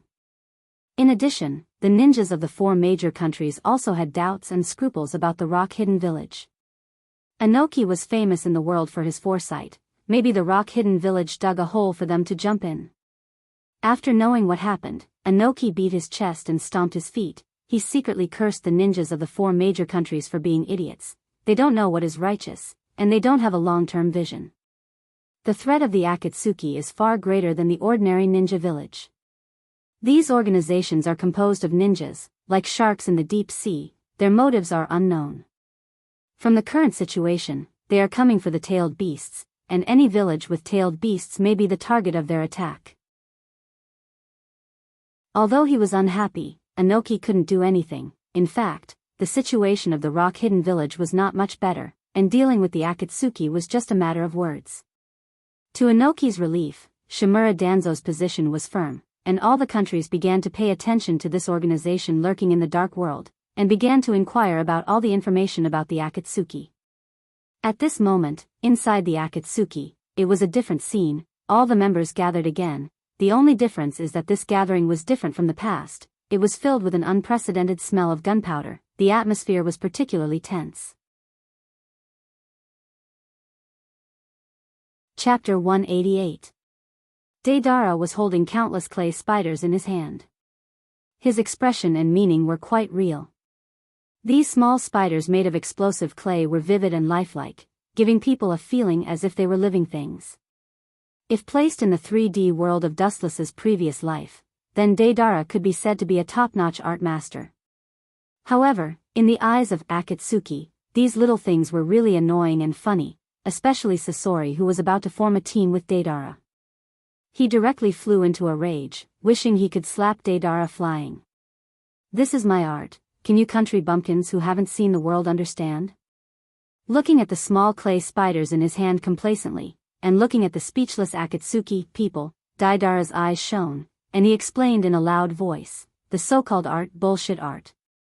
Seeing Deidara beaming with joy and proclaiming his own artistic attainments, bewitching people's hearts, Sasori had no choice but to stand up to maintain the face of this art master, rudely interrupting Deidara's speech.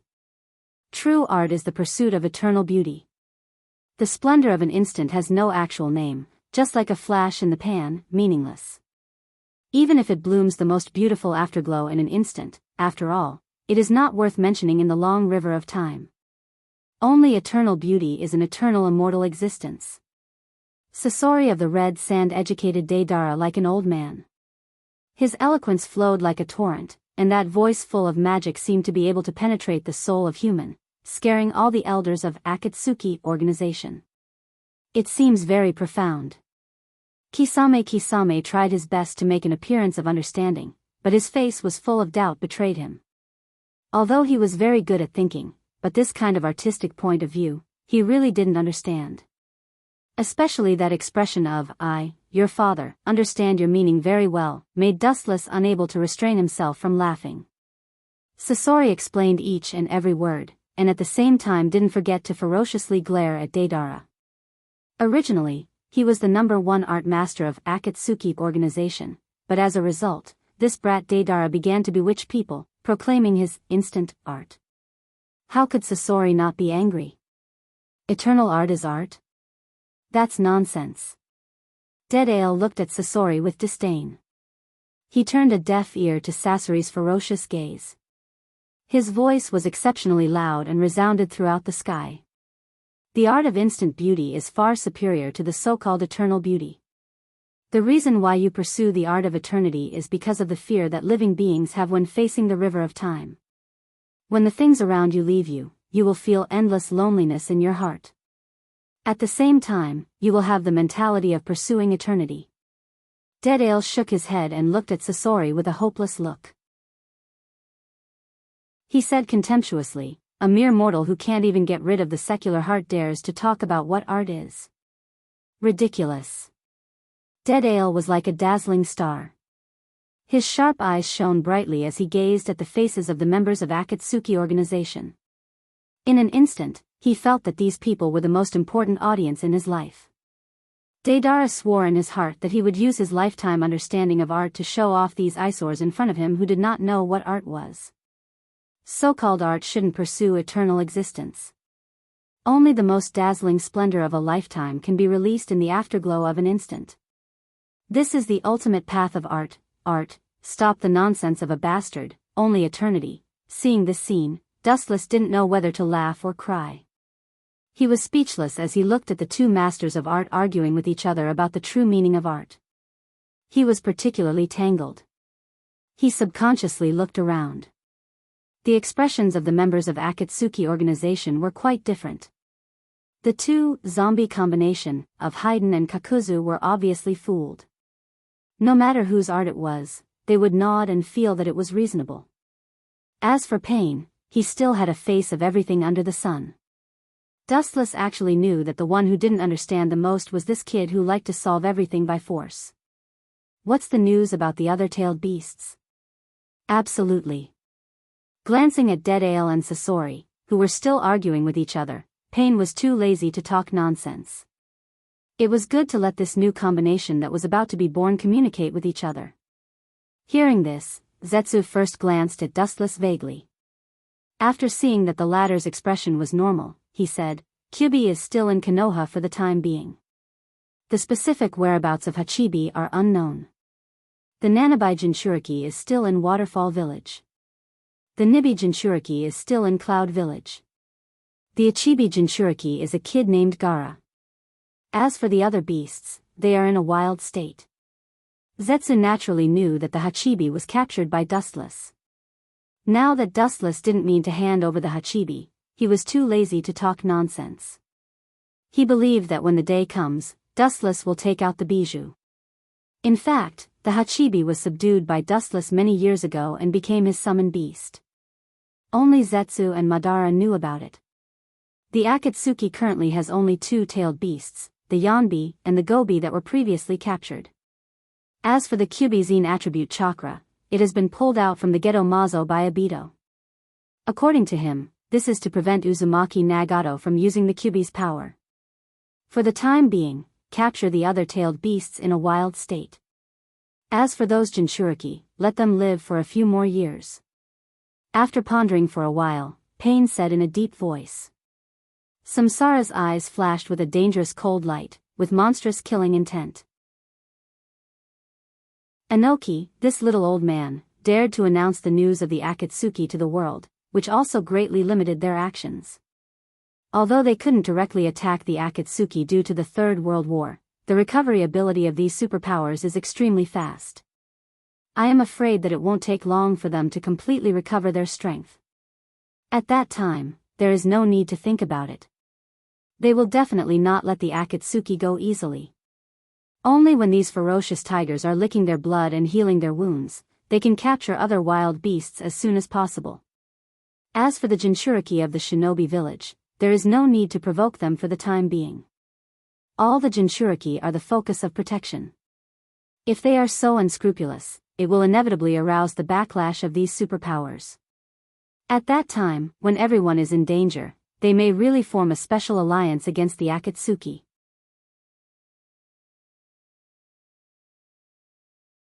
Chapter 189. The members of Akatsuki organization were all capable people from all walks of life. They were either powerful or had special abilities. For example, the immortal Haydn and Kakuzu, the absolute power combination of Itachi and Kisame, the oracle combination of Dustless and Conan, and the artistic combination that was about to be formed, all represented the different abilities of each other. Zetsu was the only independent existence in the Akatsuki, and he was solely responsible for the important task of intelligence. The intelligence was spread all over the world.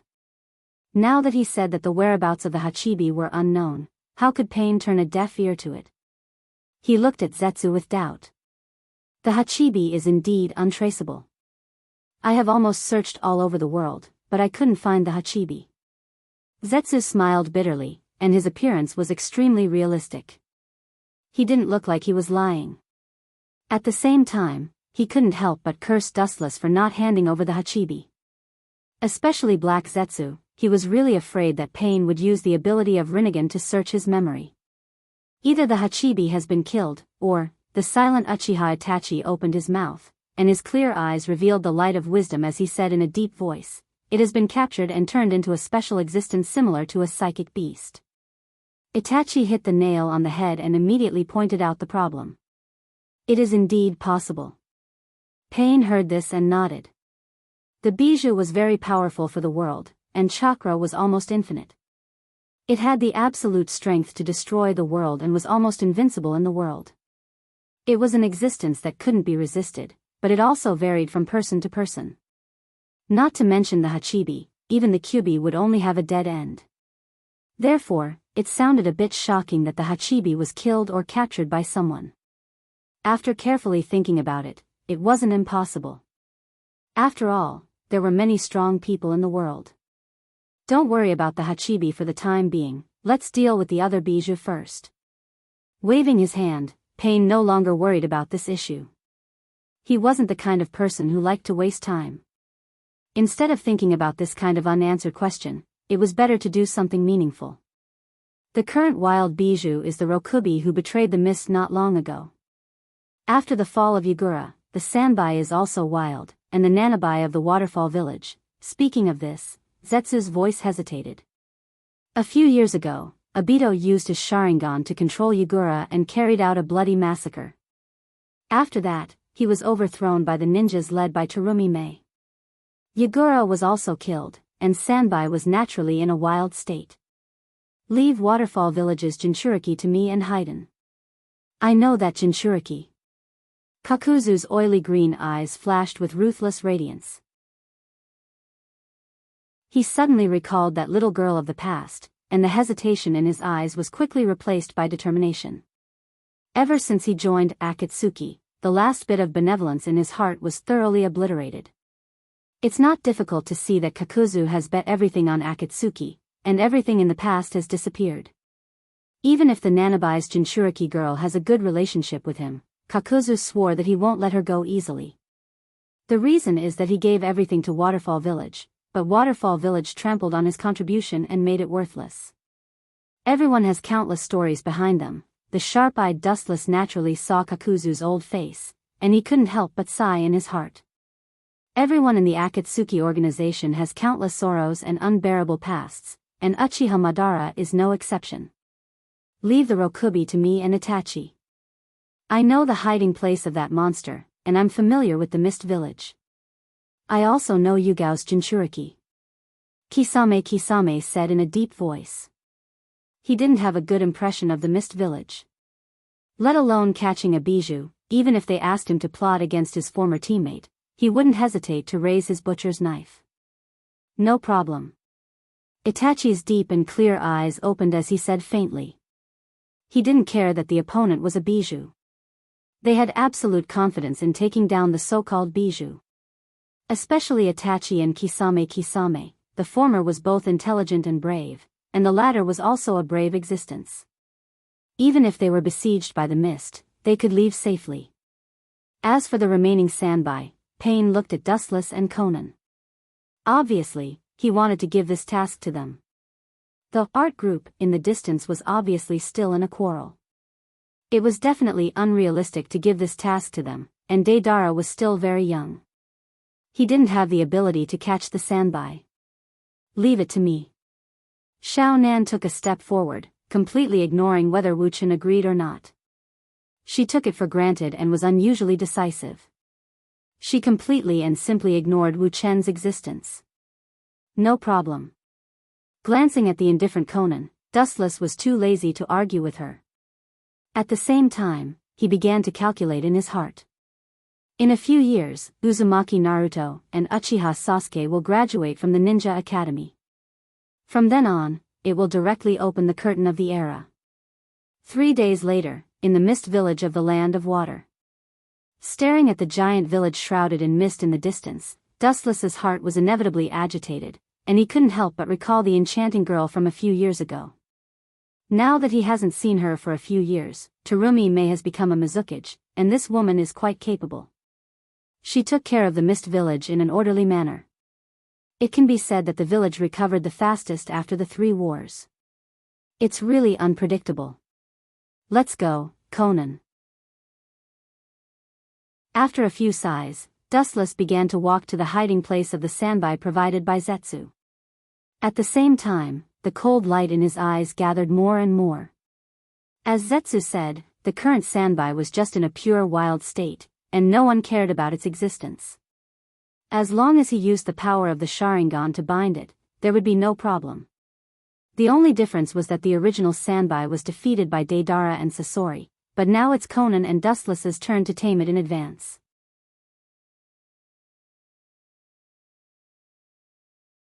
Chapter 190. There was no doubt about his ability to investigate. His clones were all over the world, there was almost nothing he didn't know. He could even ruthlessly say that as long as the kid wanted to, he would definitely know which bathhouse the Sandame was spying on today, and which girl's figure he was looking at. With this information, Dustless and Conan didn't waste any time and went straight to the hiding place of the sandbai. Raising his gaze slightly, his sharp eagle-like gaze swept straight ahead. His oppressive gaze pierced through the layers of thick fog, taking in the entire scene in front of him. After careful observation, a puzzled expression emerged on Wu Chen's face. Strange. The mist ninjas seemed to be capturing the sandbai. Frowning slightly, Dustless muttered to himself. He still remembered that since the fall of Yagura, sandbai was in a natural wild state. No one cared whether he was alive or dead. He was left alone in the sea. Sandbai also hid in the deep sea. During this period, he didn't do anything bad. It seems that all the countries are on guard against us. The mist spent a lot of effort to capture the sandbai just to prevent us from capturing the sandbai. Suddenly, Dustless remembered that the old man Inoki exposed Akatsuki a few days ago. He was afraid that the whole world was on guard against the tailed beast in his village. Now, catching sandbai was also expected. Then we can only send them all to heaven. Xiao Nan's eyes flashed with hostility when she heard this. Her petite figure was filled with a chill, just like a fallen angel from hell. Her entire body was embellished with a sense of coldness. Dustless glanced at Conan and shook his head. There was no need to fight the mist.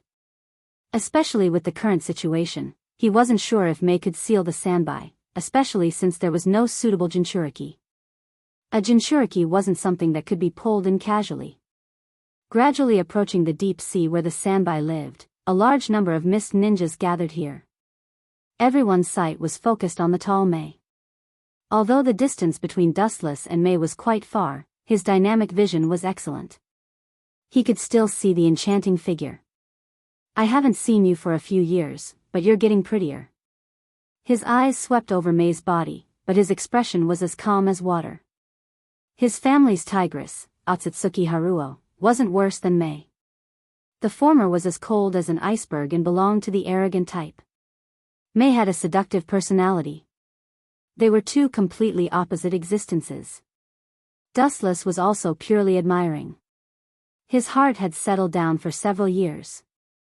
He had long been as steady as Mount Tai and as calm as autumn water. I didn't see your nature as a pervert. Xiao Nan turned her head and looked at Wu Chen with a sneer. She kept a distance from Wu Chen. Her watery eyes were full of disdain. She didn't expect Wu Chen to have such an attribute. I haven't seen you for a few years, but you, Wu Chen didn't get angry but laughed when he heard that. He deliberately looked around Xiao Nan's body and then his eyes stopped on Xiao Nan's body. Suddenly, a teasing smile appeared at the corner of his mouth. His words made Xiao Nan almost vomit blood. You've aged a lot, Conan. Fearing that Xiao Nan deliberately couldn't hear that he was ridiculing him, Wu Chen deliberately dragged out his intonation. His voice was strange, giving people a kind of nondescript feeling. Conan's mouth twitched fiercely. Although she hid it very well and tried to keep her calm, Dustless still felt that his body was locked by a cold murderous aura. Woo-woo! At this moment, the cries of wild beasts resounded through the endless sky. Huge ripples suddenly appeared on the calm surface of the water. The impact of the waves that could topple mountains and overturn seas also spread out in all directions. As far as the eye could see, the originally calm surface of the sea gradually revealed a gigantic beast. It was shaped like a tortoise, and there were uneven layers of sharp protrusions on its back. It looked exceptionally tough, as if it was the strongest defense that could not be broken through. The ferocious beast's face looked uncertain as it looked at the surrounding mist village. Isabu's eyes were cold and murderous, and his body was full of powerful chakra waves. All tailed beasts hated humans, and Ichibi to Kyubi were no exception. Isabu opened his mouth and spat out a black energy ball. Chakra continued to surge out of his body, increasing his power. The giant Bijidama continued to expand in size, and the constant compression of power made everyone's face change, especially Mei. As the fifth Mizukage of the Mist Village, she naturally knew the horror of tailed beasts better than these ordinary ninjas. Hurry up and evacuate. Without thinking, Mei ordered the mist ninjas to retreat quickly. The power of Bijidama wasn't something that anyone could easily resist. Even if she was a Mizukage, she might not be able to escape. She knows when to retreat. Dustless, who was secretly watching, nodded slightly. The power of Bijidama couldn't be contaminated by ordinary ninjas. Just a light touch and they would be crushed to pieces. Especially now that Isabu didn't hold back at all. Terumi Mei knew that the number of people couldn't change the reality. Ordering the mist ninjas to retreat was the only way I could do. It seems that we don't need to do anything. Looking at the scattered ninjas, Conan whispered. She immediately had a look of, it's none of my business. She quietly waited for the upcoming one-sided massacre. Isabu is not that woman's opponent. Dustless faintly glanced at Conan and shook his head. Isabu might be able to scare others, but it wasn't enough to scare a strong woman like Mei. If he didn't make a move, Isabu would definitely be killed by Mei. Since you are about to be locked in a cage, I will reluctantly help you and save you from physical pain. Staring at the giant Bijidama, Dustless's mouth raised a touch of coldness, and his eyes began to twist sharply. The evil eye power made Conan beside him tremble uncomfortably. The Scarlet Eternal Mangekyo Sharingan was particularly terrifying, and even Conan could vaguely see the afterglow of blood on Dustless's body. Chapter 191. Conan looked at the Eternal Mangekyo Sharingan in Dustless's eyes. She could feel that the power in Dustless's left and right eyes had a qualitative improvement. It was completely different from the time when he fought her, Yahiko, and Nagato. Although it's exactly the same as the original Sharingan, there is a gap in the strength of the eyes. Conan's beautiful eyes stared at the scarlet eyes, and she couldn't help but worry secretly. She was afraid that Dustless would suddenly attack one day, and Pain wouldn't have any means to catch him, because the fluctuations in the scarlet eyes weren't something that Nagato could resist at all. She even said that there was a dimension of surprise, and her eyes unconsciously looked at Dustless's handsome face, trying to see his purpose. It's actually very simple to deal with this kind of beast that can't resist the Sharingan. There's no need to face it head-on. Seeing Conan looking at him in a daze, Dustless just smiled, and then his eyes seemed to have a bloody light in them. In the next second, the raging sea instantly returned to calm, and the black energy ball in the mouth of the sandbai stopped growing, and the three thick tails that were constantly slapping the water also returned to calm, as if nothing happened on the water surface. Isabu's eyes were emotionless, empty, and gray, and instantly became like a docile kitten, and its majestic hostility disappeared, and it obediently lay on the water surface. Only the big eyes of the sandbai faintly showed the same five-pointed star as Dustless's Eternal Mangekyo Sharingan. This is, Terumi Mei's pretty face looked at the well-behaved sandbai, and her enchanting face was full of disbelief, and her seductive little mouth turned into an O shape. It was the first time in her life that she saw a well-behaved bijou. Little South America's eyes widened, and she also looked at the sandbai that was as well-behaved as a child in an instant, and her heart began to fluctuate violently. What kind of level has this guy's eyes reached? He just glanced at the sandby carelessly, and her pretty face was heavy, and her chest seemed to be pressed by 1,000 pounds of stone, making her almost suffocated, and cold all over. She couldn't help but think about Dustless's motives and purposes. With his unprecedented strength, he was willing to join the Akatsuki organization and submit to pain. It was obviously impossible for him to have no purpose. While Conan was thinking, suddenly felt that her cold little hand was grabbed by a pair of hot hands, and her heart trembled fiercely. "Let's go." Dustless didn't pay attention to Conan's expression. Golden Luo, the two disappeared as if they crossed thousands of space in an instant, and they came to the beach in the blink of an eye. Stared at the Sei's serene look, Dustless frowned, its eyebrows. Staring at the peaceful look S's. And disappeared. Conan. His eyes looked at the void in front of him indifferently. Dustless's face was expressionless. He could clearly see the sky in front of him. Terumi Mei, this clever little girl, intended to take advantage of this opportunity to completely tame the sandby. I understand. Her cold eyes were like an eagle's, jumping with cold light, with endless killing intent. She stared at Terumi Mei, who was rushing towards the three. Her body suddenly showed signs of folding paper, and a huge pair of wings suddenly extended from her back. Conan floated to the sky with this force. She flew straight towards Terumi Mei. I'm looking forward to this battle. Seeing that Conan left, Dustless chuckled slightly. Who is stronger and who is weaker? I'm afraid that a fierce battle is inevitable. He retracted his gaze, looked at the motionless sandby, and walked towards it. Damn brat. Conan, who was floating in the sky, had a pale face, and her pretty face was obviously still red. Her fists were clenched tightly, and a lot of sweat could be seen.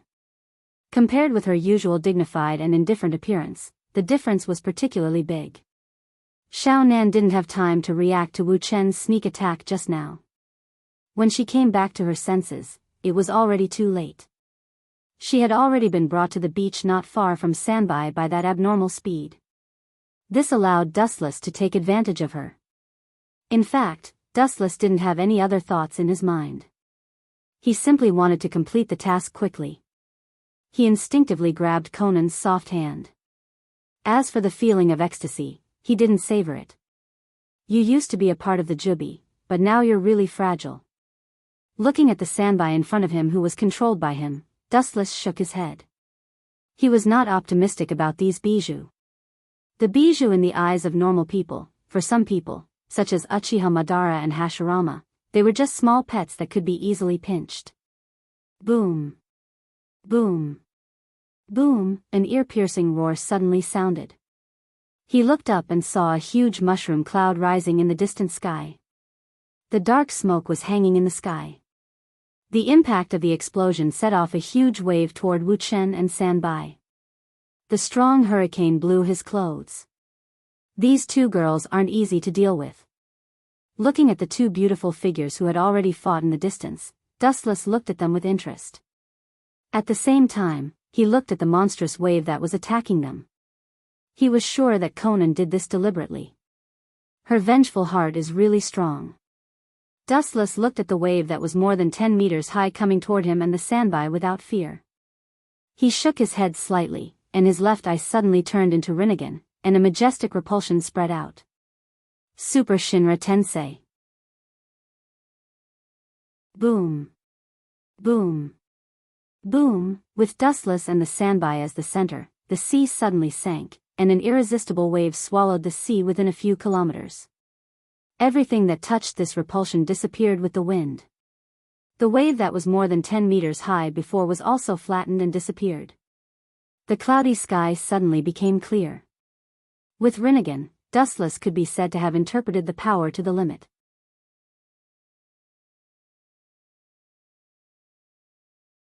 Chapter 192.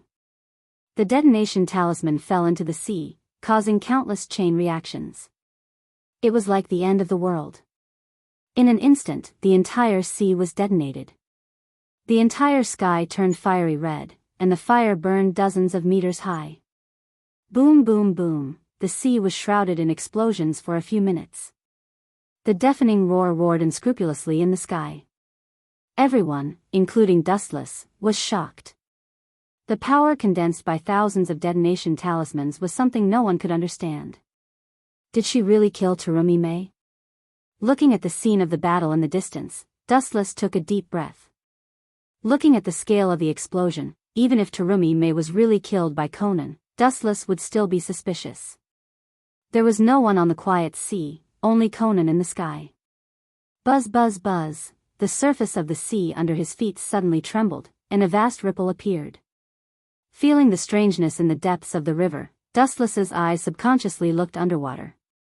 His sharp eyes penetrated the heavy barriers, and the hazy figure under the water suddenly came into view. There was no doubt that the beautiful figure in the depths of the water was naturally Terumi Mei, but Dustless turned his head unnaturally, because at this time, Terumi Mei was quite embarrassed. Not to mention that her clothes were soaked. Although she dove into the depths of the sea to avoid the explosion, her clothes were burned. The left half of her body was exposed to the outside.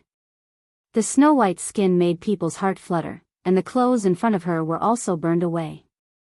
With Terumi Mei's vigorous movements, you can see the inside of her body.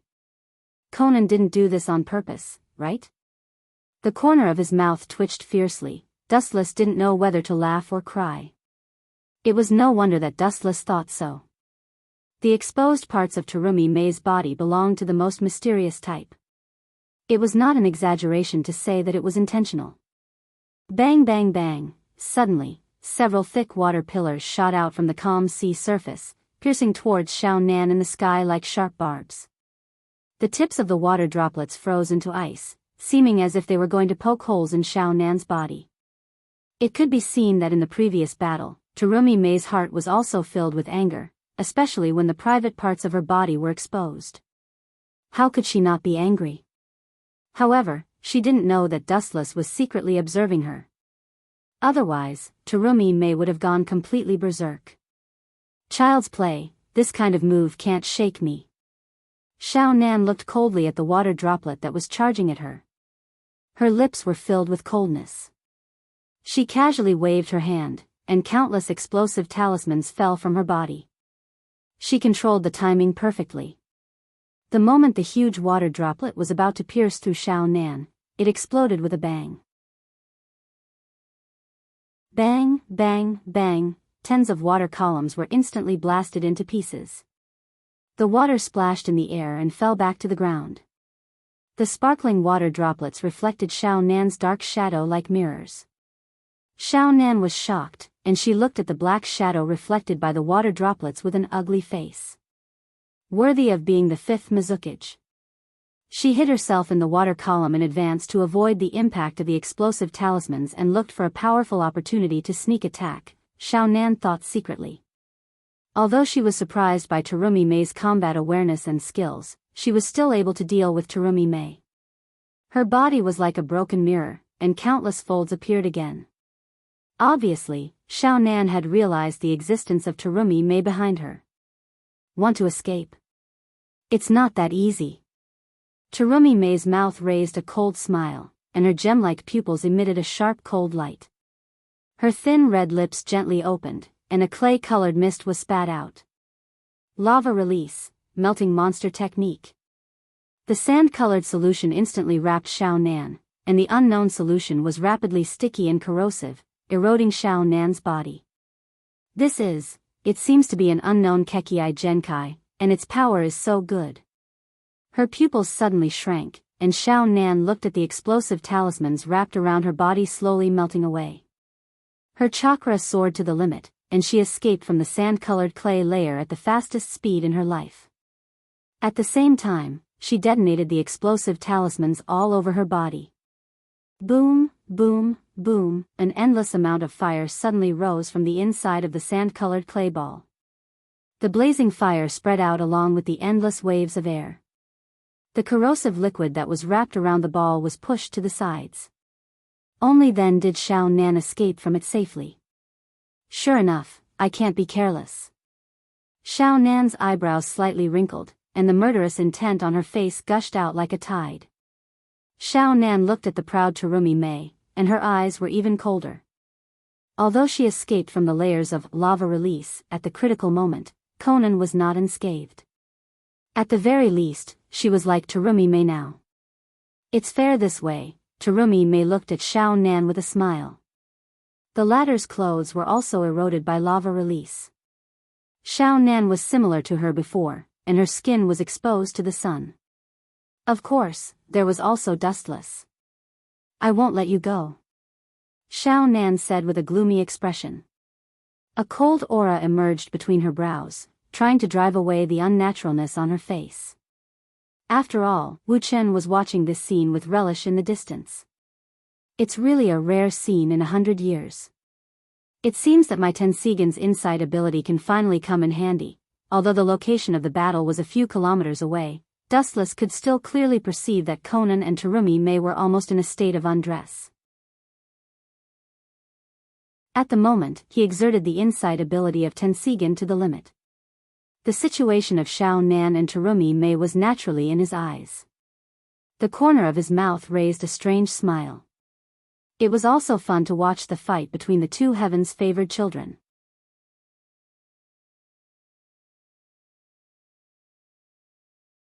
Chapter 193. In the hot room filled with steam, one couldn't even see their own fingers. Everywhere was filled with thick fog, and everything was gray. Looking at the ground, a luxurious pool quickly came into view. Bubbles gushed out from the bottom of the pool from time to time. The water temperature wasn't hot, and it was very suitable for bathing. Kakuzu, I can be sure that those 4 people must be working hard to catch the tailed beasts now. How can they be as comfortable as us? They are simply stupid. An arrogant voice resounded through the white space. Looking around, it was Fei Duan with a smug smile on his face. He leaned naked against the warm pool with his eyes closed comfortably. This is not bad, they must be catching the tailed beasts. The robust man nodded. On his back, there were 4 masks with different expressions. It was strange and terrifying. Especially the wounds and traces of healing all over his body, which added to the horror of this man. The 2 people who are currently soaking in the hot spring are Fei Duan and Kakuzu. Originally, the 2 of them came to look for the 7-tailed Jinchuriki, but after searching hard, they didn't find any trace of it. Fei Duan simply brought Kakuzu to soak in the hot spring and enjoy the life of a normal human. But then again, as if thinking of something, Fei Duan looked at the mask on Kakuzu's back curiously, and said in disbelief, "Can you really understand the relaxation of soaking in the hot spring? I feel that you are like a skeleton with an empty shell. You have lost your original inner soul."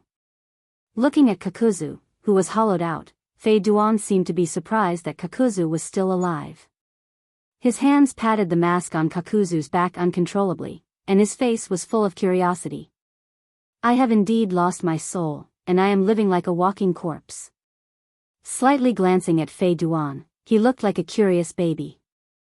After looking at his innocent face, the corner of his mouth raised into a sneer. "Once upon a time, I was like you now, a little brat who didn't know anything. I am not a little brat who doesn't know anything." Slamming the white mask on Kakuzu's back, Fei Duan spat at Kakuzu angrily, then leisurely returned to the previous place and lay down again. "However, it was also those guys who allowed me to see the essence of this world.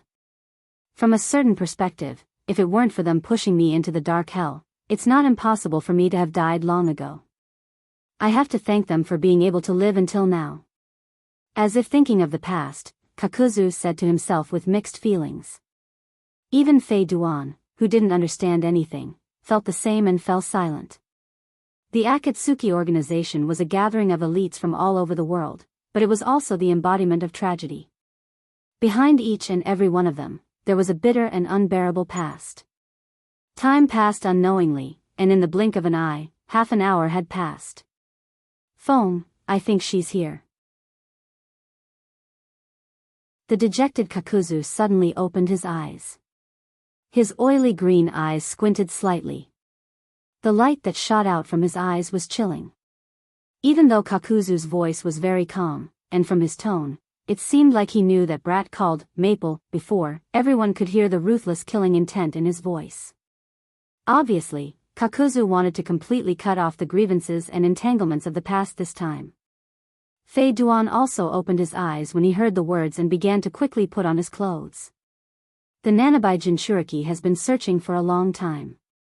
If they let her slip away like this, the two of them didn't have the courage to face Pain's anger directly.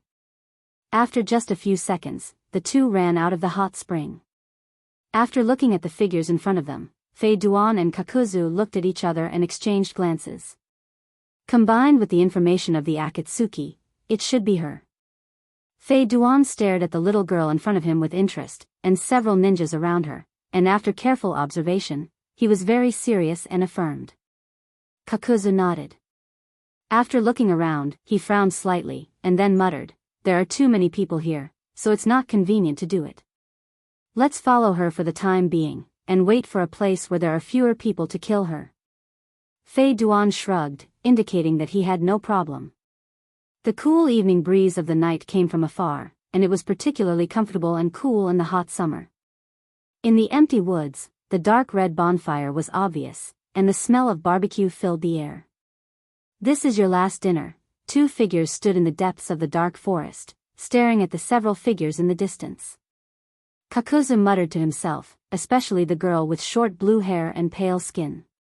Her eyes were vaguely human. This made Fei Duan have a whole new level of respect for the cruel and merciless Kakuzu.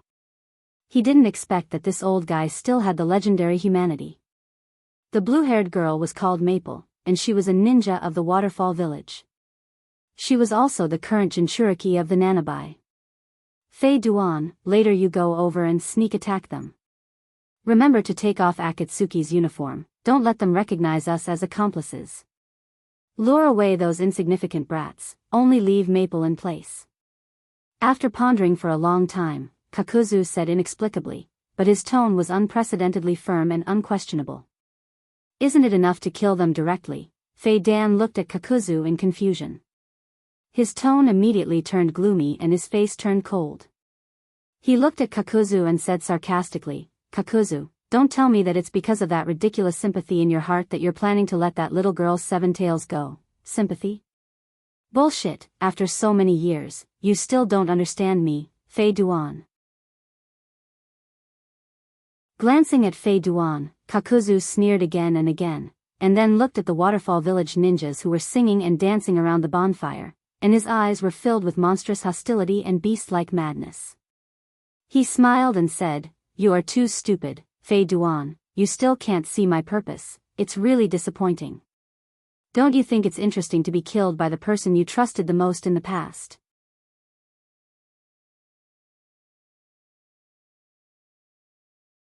Chapter 194. Haydn looked at the crazy Kakuzu with astonishment.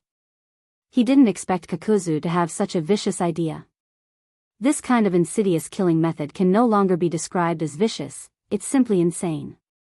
"Then I'll accompany you in this play, but this won't happen again." Looking at the ruthless expression on Kakuzu's face, Haydn nodded uncomfortably. In his heart, he secretly slandered Kakuzu. If he angered this old man, maybe he would join forces with Sasori to capture him, and then make Sasori into a material specimen. Fei Duan knew that scorpion of the red sand was after his body.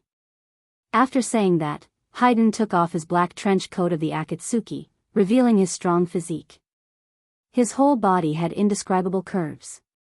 Without waiting for Kakuzu to speak, Haydn jumped out with his 3-section great scythe in his hand. His expression was fierce, and his whole body was like a hurricane. Against the backdrop of the night, Haydn was like a death god coming out of the forest. Especially the cold light of the 3-section great scythe, it made people's scalp numb, and their nerves almost collapsed. Who is it? Although these ninjas of Waterfall Village are still young and weak, they are not rookies. At least, they can distinguish murderous aura. So when Haydn deliberately released his murderous aura, these kids noticed it. "Useless trash, of course, I'm the one who will tear you to pieces." Haydn's cheeks were ferocious. He was the slowest person in the Akatsuki, but for these kids who haven't experienced the world, his speed was absolutely unparalleled. Pucci. A cold light flashed in the dark night sky, and they could vaguely see a young figure being cut in half at the waist. He didn't even have the strength to fight back. Haydn was ferocious like a wolf in a flock of sheep. He seemed to have forgotten the task given to him by Kakuzu. For a time, he just enjoyed the pleasure of killing. In just a few minutes, the ninjas of the waterfall village were slaughtered. Useless bastard, it seems that it's my fault. I shouldn't have overestimated his IQ. The corner of Kakuzu's mouth twitched violently as he secretly scolded himself for being an idiot. How could someone like Fei Duan, who was easily controlled by emotions, casually give him a mission? Seeing his painstakingly planned plan fail, Kakuzu sighed in disappointment, then walked over gloomily, planning to catch them all in one fell swoop with Haydn. Clang! The buzzing sound of steel colliding spread throughout the dark forest, setting off faint sparks that disappeared in an instant. These two brats are not bad. Dustless was stunned when he felt that his unstoppable scythe had been stopped. Through the sparks that had disappeared before, he saw that the two strong boys had actually blocked his attack. Although he only used less than 20% of his strength, these two brats could actually block it, which really surprised Fei Duan. Why aren't you leaving, Feng? The taller boy among them was struggling to hold on. His small face was full of sweat, and it was obvious that he was about to reach his limit. He shouted angrily at the girl behind him, "You are far more important to the village than us. The future of the village is all on your head." "Yes, go, Feng." The other boy, who was slightly shorter, shouted in a deep voice. His eyes were filled with determination as if he was facing death. Obviously, he was going to fight Fei Duan. I won't go." The girl with short blue hair choked as she looked at Fei Duan's ferocious eyes without fear. She tried to keep calm, but when she saw the sharp scarlet scythe, she was still frightened, and there was an unconcealable fear in her watery eyes. "Go. Don't worry, I will send you all to hell, and then you will naturally meet in the underworld." Fei Duan sneered at the two brats, and his eyes flashed with praise. These two brats seemed to be only 12 or 13 years old, but they had the strength of Chunin, and they could barely be regarded as geniuses. At the same time, Fei Duan's palms slightly exerted force, and he immediately cut the previous tall boy in half. Ah! Bright red blood splattered all over the blue-haired girl's face. She looked in horror at Fei Duan, who was like a demon king of hell. Maple finally gave up on the insistence in her heart, and quickly ran back into the dark forest behind her. Although it's different from the plan, the result is still the same. Seeing this scene, Kakuzu immediately followed without hesitation, and his green eyes were shining with a fierce light, and he rushed up like a ghost. For Kakuzu, who had the strength of a Kage, it was easy to catch up with such a little girl. Who are you? Kakuzu? Feng thought that the person in front of her was an accomplice of Fei Duan, and she thought that she would die on the spot, but after waiting for a long time, the person in front of her didn't kill her. She opened her eyes in horror, and what reflected in her cheeks was an unexpectedly familiar face. Although the person in front of her was particularly terrifying, in Feng's eyes, he was particularly intimate. Yo, Feng, it's been a long time. The feeling Kakuzu gave at this moment was completely different. His face was ferocious, but he had a warm smile, although it looked a bit strange. Woo! Feng immediately lay on Kakuzu's leg and began to sob. Her tear-stained face bloomed with an angelic smile. Full of hope, she pointed to the place behind her and cried, "All the ninjas in the village were killed by that scythe bastard, you must avenge them." The scythe bastard Feng was talking about was undoubtedly Fei Duan.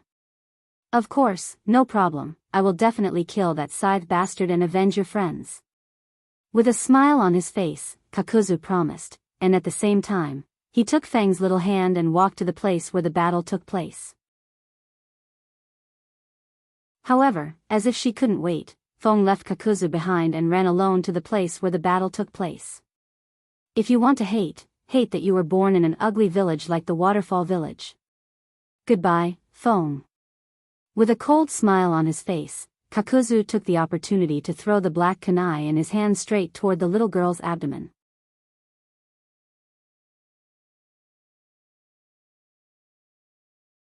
Chapter 195. Pucci. The sharp dagger pointlessly pierced through the girl's abdomen, leaving a bloody hole in her body. The hideous wound was a mess of flesh and blood. Intense pain instantly spread throughout her body. Young Lady Maple couldn't bear it and fell to the ground. She rolled and crawled a few times before stopping. "Yo, Kakuzu, you're finally done." Haydn looked at Kakuzu and waved his hand, indicating that he was here. However, he was ignored by Kakuzu, who didn't even look at him. This made Haydn very angry, and he cursed Kakuzu for burning the bridge after crossing the river. "How do you feel, Maple?" Kakuzu's face was expressionless as he looked at the half-dead Maple. His voice wasn't as gentle as before. Instead, it was cold and filled with killing intent. "I'm not asking you how painful your wounds are. I'm asking you how it feels to fall from heaven to hell. Is it unforgettable?" Kakuzu's voice was filled with killing intent as he looked at the half-dead Maple. Kakuzu's voice was filled with killing intent. At this time, Haydn put on the Akatsuki uniform again and stood beside Kakuzu. Why did you do this?" Maple looked at Kakuzu in disbelief, and her small face was full of shock. The Kakuzu in front of her was completely different from the previous Kakuzu. He was covered with coldness from the depths of hell, and his temperament was isolated from the world. "Do you feel pain?" Kakuzu glanced at Maple faintly, and the corner of his mouth raised a smile, and he said indifferently, "It seems that you finally understand how I felt. This pain of falling from heaven to hell was given to me by the people of Waterfall Village. If I kill you now, as the hope of Waterfall Village, you will fall. They will also understand the feeling of falling from heaven to hell, and they will never be able to let it go." Kakuzu's tone was extremely harsh. Decades ago, he received a mission from the higher-ups of Waterfall Village to assassinate the first Hokage. After Kakuzu arrived in Konoha, he fought the first Hokage, but he didn't expect to be defeated by the first Hokage's would release. After several turns, he finally escaped from the tiger's mouth and returned to Waterfall Village. After returning to the village, Kakuzu faced a heavy punishment for failing the mission and was mercilessly imprisoned in prison. The ninja who gambled his life for the village was cruelly treated. Since then, Kakuzu was pushed far away from hell, so he escaped from prison with a very strong hatred. A little brat will always be a little brat. "I can't understand Lord's feelings." Looking at the unconscious Feng, Kakudo curled his lips, and the sadness in his eyes disappeared. He said to Fei Duan, "Take her away. This way, the mission will be considered completed." Without even looking at Maple, Kakuzu turned and left. 7 days later in the Rain Village. The first group to return was naturally Dustless and Konan, the second was Kakuzu and Haydn, and the last was Uchiha Itachi and Kisame. Under Pain's force, although Sasori and Deidara still had contradictions, they successfully formed a new team. All the wild-tailed beasts were collected. Dustless thought that the matter was over, but he didn't expect that Uzumaki Nagato's brain was twitching, and he continued to make money. According to Pain, it was to gather a lot of money for future use. However, whether it was Dustless or the other members of the Akatsuki, they all scoffed at Pain's statement. Therefore, after the collection of tailed beasts was completed, in addition to the Jinchuriki of the major ninja villages, the members of the Akatsuki began to embark on the task of earning extra money, accepting various tasks all day long to earn a lot of money. This work took a few more years. Uzumaki Naruto finally graduated. It's really hard, but this day has finally come. In a dark room unknown to others, Dustless looked at Zetsu in front of him, nodded with satisfaction, and breathed a sigh of relief. The day he had been waiting for finally came. Just yesterday, Uzumaki Naruto finally graduated successfully and became a genin, and so did Uchiha Sasuke. But Uzumaki Naruto's ability to resist attacks is really strong. I controlled Kyubi to attack Konoha twice, and that kid could still survive countless taunts. It's really a miracle. Dustless was speechless, and he couldn't help but look at Uzumaki Naruto in a new light. His powerful positive energy made Dustless ashamed. According to his expectations, even if Uzumaki Naruto explodes with Kyubi's power, it's not impossible to destroy Konoha. That kid is really strong, even in the face of the taunts of the whole village, he survived. In the past few years, White Zetsu secretly spied on Uzumaki Naruto according to Dustless's instructions. It can be said that he witnessed Uzumaki Naruto's childhood. How about Uchiha Sasuke? Then thinking of his third brother who lived in the shadow of Uchiha Itachi, Dustless suddenly asked with a little expectation in his tone. Dustless-sama, I'm afraid you'll be disappointed. This time, Black Zetsu, who never spoke much in front of him, said, Uchiha Sasuke's performance is ordinary. He lives in Itachi's shadow all day long, training himself almost like hell. That's really hard work. Dustless smiled faintly. It seems that kid hates Uchiha Itachi deeply, but if he knew that he was the one who killed Uchiha Itachi and forced the Uchiha clan to perish, what kind of expression would he have? Uchiha Sasuke, Uzumaki Naruto, and a girl named Haruno Sakura were all assigned to the same class. Their teacher is an elite jonin named Kakashi, who recently took the task of escorting an old man to the Wave Country.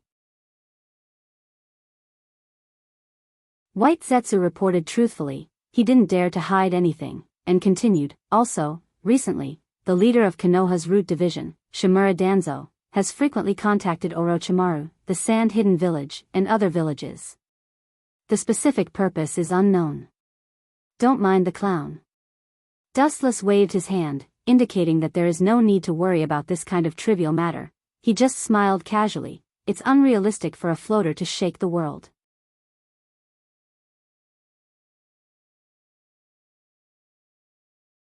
Chapter 196. Shimura Danzo's dream of being the Hokage will never be extinguished. As long as he doesn't become the Hokage, or if he doesn't die, his dream of being the Hokage will always burn in his heart, driving away his reason until the day he becomes the Hokage. But this is a good opportunity to take advantage of it. With a cold smile on his face, Dustless secretly despised Shimura Danzo. He's afraid that he wants to use this Chunin exam as an opportunity to attack Sandame's prestige. It's best if he can pull Sandame down from the position of Hokage and replace him. Dustless-sama, you mean? White Zetsu looked at Dustless with a puzzled face. Black Zetsu was silent, pretending not to know anything, and just quietly waiting for Dustless's explanation. Dustless just smiled faintly and didn't say much. After a moment of contemplation, he suddenly formed a seal with one hand, and the ground suddenly cracked, and 3 rotten coffins suddenly emerged from the depths of the ground. Sandame has lived for most of his life, and he knows too many things. He's an antique from decades ago, and his time has come to an end. There are many people who want him dead, so we don't need to do anything. Dustless quietly looked at the 3 coffins in front of him, and he sneered again and again. The 3 coffins in front of him were the first Hokage, second Hokage, and fourth Hokage. In fact, when he attacked Konoha 12 years ago, Dustless secretly transferred the bodies of Hashirama and Tobirama. At that time, although Hashirama's Edo Tensei body was destroyed by him using Inyang release, his soul was not sealed. The same was true for Tobirama. As long as he used Edo Tensei again, he could still summon the 2 of them. As for Minato, he was directly killed by Dustless, and his body was perfectly preserved until now.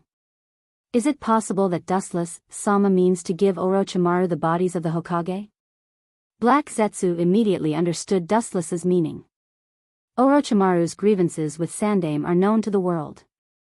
I'm afraid that after getting these precious corpses, he will immediately attack Konoha during the Chunin exam. The grudges between Orochimaru and Sandame are not shallow, the 2 can even be said to be irreconcilable existences. If there is an opportunity to kill Sandame, he will not let it go. Indeed, let Orochimaru help me kill Sandame-sama. There is no need for us to do it ourselves. Dustless nodded slightly and admitted indifferently, then immediately frowned. Orochimaru was also a scheming person. If these 3 coffins were sent to his door like this, even if he was stupid, he would know that someone was cheating him. Because the corpses of Shodame, Nidame, and Yondame have completely disappeared since Dustless attacked Konoha. Suddenly jumping to the door of Otogekure, Orochimaru was suspicious. It's good to pass them to Orochimaru through Kabuto's hands. After pondering for a while, Black Zetsu suggested, Kabuto is Orochimaru's spy. We can pass the corpses of the past Hokage to him through his hands. Orochimaru should not be suspicious if it's from his trusted hands.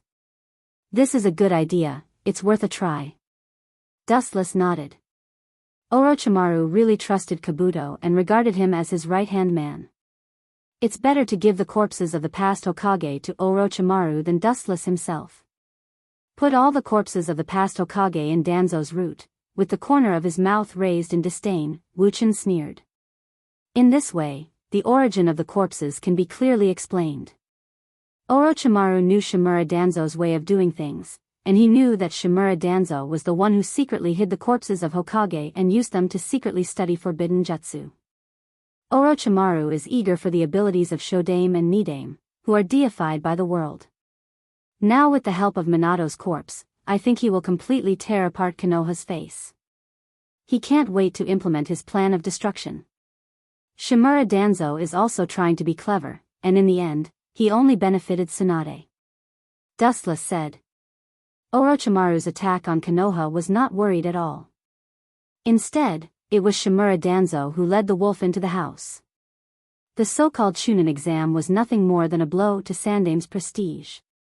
As a result, Orochimaru, a ferocious snake, bit Sandame to death, and Konoha itself suffered great losses. And in the end, the person who got the throne of the fifth Hokage was Tsunade. Zetsu, send the corpses of the three to the root. Remember to do it quickly and without leaving any traces. Remember not to let others find out that it has something to do with us. Dustless waved his hand at Zetsu with a dignified tone. Understood, Dustless, Sama. Zetsu nodded, and then his body sank into the depths of the ground. The three coffins Dustless summoned before also disappeared. Obviously, they were taken to Konoha by White Zetsu. Zetsu's action was fast enough. Of course, he didn't have the courage to disobey Dustless's order. That night, he sent the corpses of the past Hokage to the root. And in just a few days, Kabuto, who was secretly responsible for contacting Shimura Danzo, accidentally found the corpses of the past Hokage, and without any hesitation, he stole them and gave them to Orochimaru. This was also the reason why the Kyuubi broke out again a few years ago, and the root department was destroyed on a large scale. Otherwise, with Kabuto's strength, he wouldn't have been able to steal anything from the root department. After Orochimaru got the corpses of the first, second, and third Hokage, he was like a treasure. Almost all day long, he worked hard in the laboratory. Just like Dustless thought, at first, he suspected that someone was tricking him, and even guessed that Kabuto had been bribed, but as time passed, Orochimaru's suspicion faded. Kabuto had no reason to betray him, and the corpses of the past Hokage were also real. Orochimaru also felt that Kabuto's origin was reasonable. He knew Shimura Danzo's ambition. As Dustless expected, Orochimaru began to plan a sneak attack on Konoha in detail. He was determined to wait until the Chunin exam to completely wipe out Konoha's ninja village.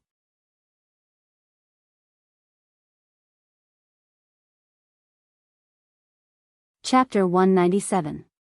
Since Orochimaru got the corpses of the Hokage, he carried out a series of crazy experiments, such as human experiments, cell experiments, and the so-called curse experiments. Everything related to the Hokage's corpses was forcibly added by Orochimaru. Even if most of them were insignificant, they couldn't resist Orochimaru's enthusiasm. In Orochimaru's laboratory, there were a lot of green liquid gas, all of which were his various experimental bodies. Everyone couldn't help but sigh at Orochimaru's dedication to the Hokage's corpses. Orochimaru-sama, the fourth Kazekage of the Sand-Hidden Village, hopes to form an alliance with us to launch a sneak attack on Konoha. Next to Orochimaru, Kabuto reported the current situation respectfully. In addition to being undercover in Konoha, he usually took time to come back and see. Of course, this was also Orochimaru's idea. Fourth Kazekage Raza is really sensitive. Orochimaru, who was doing experiments, was slightly startled. He stopped the task at hand and sneered. As a close neighbor of Konoha, the Sand-Hidden Village was naturally very afraid of the powerful Fire Country. Maybe one day Konoha would be unhappy and take it out on them. Although this was just a simple assumption, it also showed the sand-hidden village's uneasiness. So you mean to reject them? Kabuto asked cautiously, especially when he saw the distorted human bodies on the test bench. He couldn't help but have goosebumps all over his body. Even if he had seen this scene countless times, he couldn't help but feel a chill in his heart. Orochimaru was a temperamental and unscrupulous person.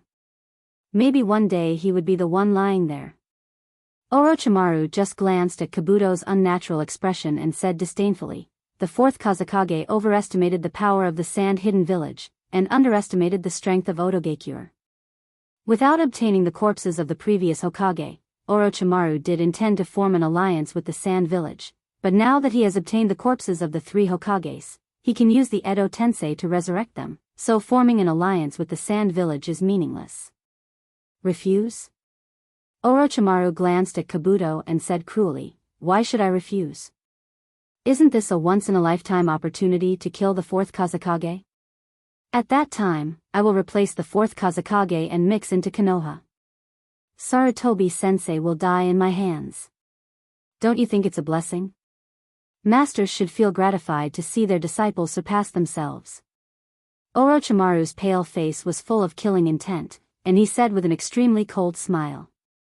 His hoarse voice was very harsh. Not to mention being stared at by Orochimaru, just hearing his incomparably cold voice gave people an indescribable sense of oppression, which made people have a mental breakdown. Orochimaru-sama is right. Yakushi nodded. After obtaining the corpses of the previous Hokage, the Sand Village's alliance wasn't that important anymore. Killing the 4th Kazekage wasn't a difficult task. He could wait until the Chunin exam to ambush him. Moreover, Orochimaru can borrow the power of the Sand-Hidden Village, including the tailed beasts of the Sand-Hidden Village. With all these reasons combined, it's better for the Kazekage to die. Orochimaru-sama. At this moment, Orochimaru's voice sounded. He looked up and saw the pale-faced boy kneeling on the ground and bowing his head respectfully. This boy was Kimimaro, one of Orochimaru's confidants. "You came at the right time." Seeing Kimimaro's arrival, Orochimaru smiled and looked at Kimimaro with satisfaction. His snake eyes flashed with pity. The power of Shikatsu Myaku was known to the world. Kimimaro should have been the most suitable vessel for reincarnation, but he was suffering from an incurable disease. "What do you think of my plan?" Orochimaru looked at Kimimaro expectantly and asked with interest. Kimimaro wasn't only strong, but his thinking ability was also good. Kimimaro's eyes flashed with hesitation, and after thinking for a while, he frowned and said, "The plan can't keep up with the changes, the faster the better. I suggest that we immediately use the negotiation as an excuse to lure the 4th Kazekage out of the Sand-Hidden Village, and then join forces to kill him." "It makes sense." Orochimaru nodded when he heard this. If he waited until the day of the Chunin exam, it might be too late. Only by killing the Kazekage now can he use his identity as a Kazekage to maximize his value. 2 days later, I will send someone to lure the 4th Kazekage out of the Sand-Hidden Village, and we will besiege him. Looking at Kimimaro's appreciative eyes, Orochimaru said with a gloomy voice. The murderous intent in his snake eyes was particularly obvious. He didn't dare to say that he would fight with Kimimaro alone. After all, he was a Kage. In the rain-hidden village, in a dark room with dirty lights, Dustless was leisurely lying on the soft sofa. Frankly speaking, ever since he entered Akatsuki, these past few years, he had never been leisurely. He was busy all day long with the so-called mission. This was the so-called working to earn extra money. Of course, Kakuzu, who loved money as much as his life, was more than happy to do this. He was the most hard-working one. Dustless-sama, Orochimaru has sent his men to contact the Kazekage, but he doesn't seem to intend to form an alliance with the Kazekage. Instead, he secretly took a few confidants to ambush the Kazekage in advance. It seems that he wants to attack the Kazekage. White Zetsu stared at Dustless, who was lying on the sofa, and seriously reported the situation of Orochimaru. He didn't dare to hide anything. Dustless just nodded silently and frowned. He didn't expect Orochimaru to kill the Kazekage at this time. Fine, let him be. He's helping me by doing this. With a smile on his face, Dustless was no longer entangled. His eyes flashed with a dazzling light. The Sandaime knew too many secrets. Uchiha Itachi's condition for joining the Akatsuki was that he wasn't allowed to attack Konoha. Now, using Orochimaru's hand to kill the third Hokage is the most appropriate. You're tuning in to the Romantic Tales YouTube channel. Don't forget to subscribe and join us on this journey to catch the most captivating stories.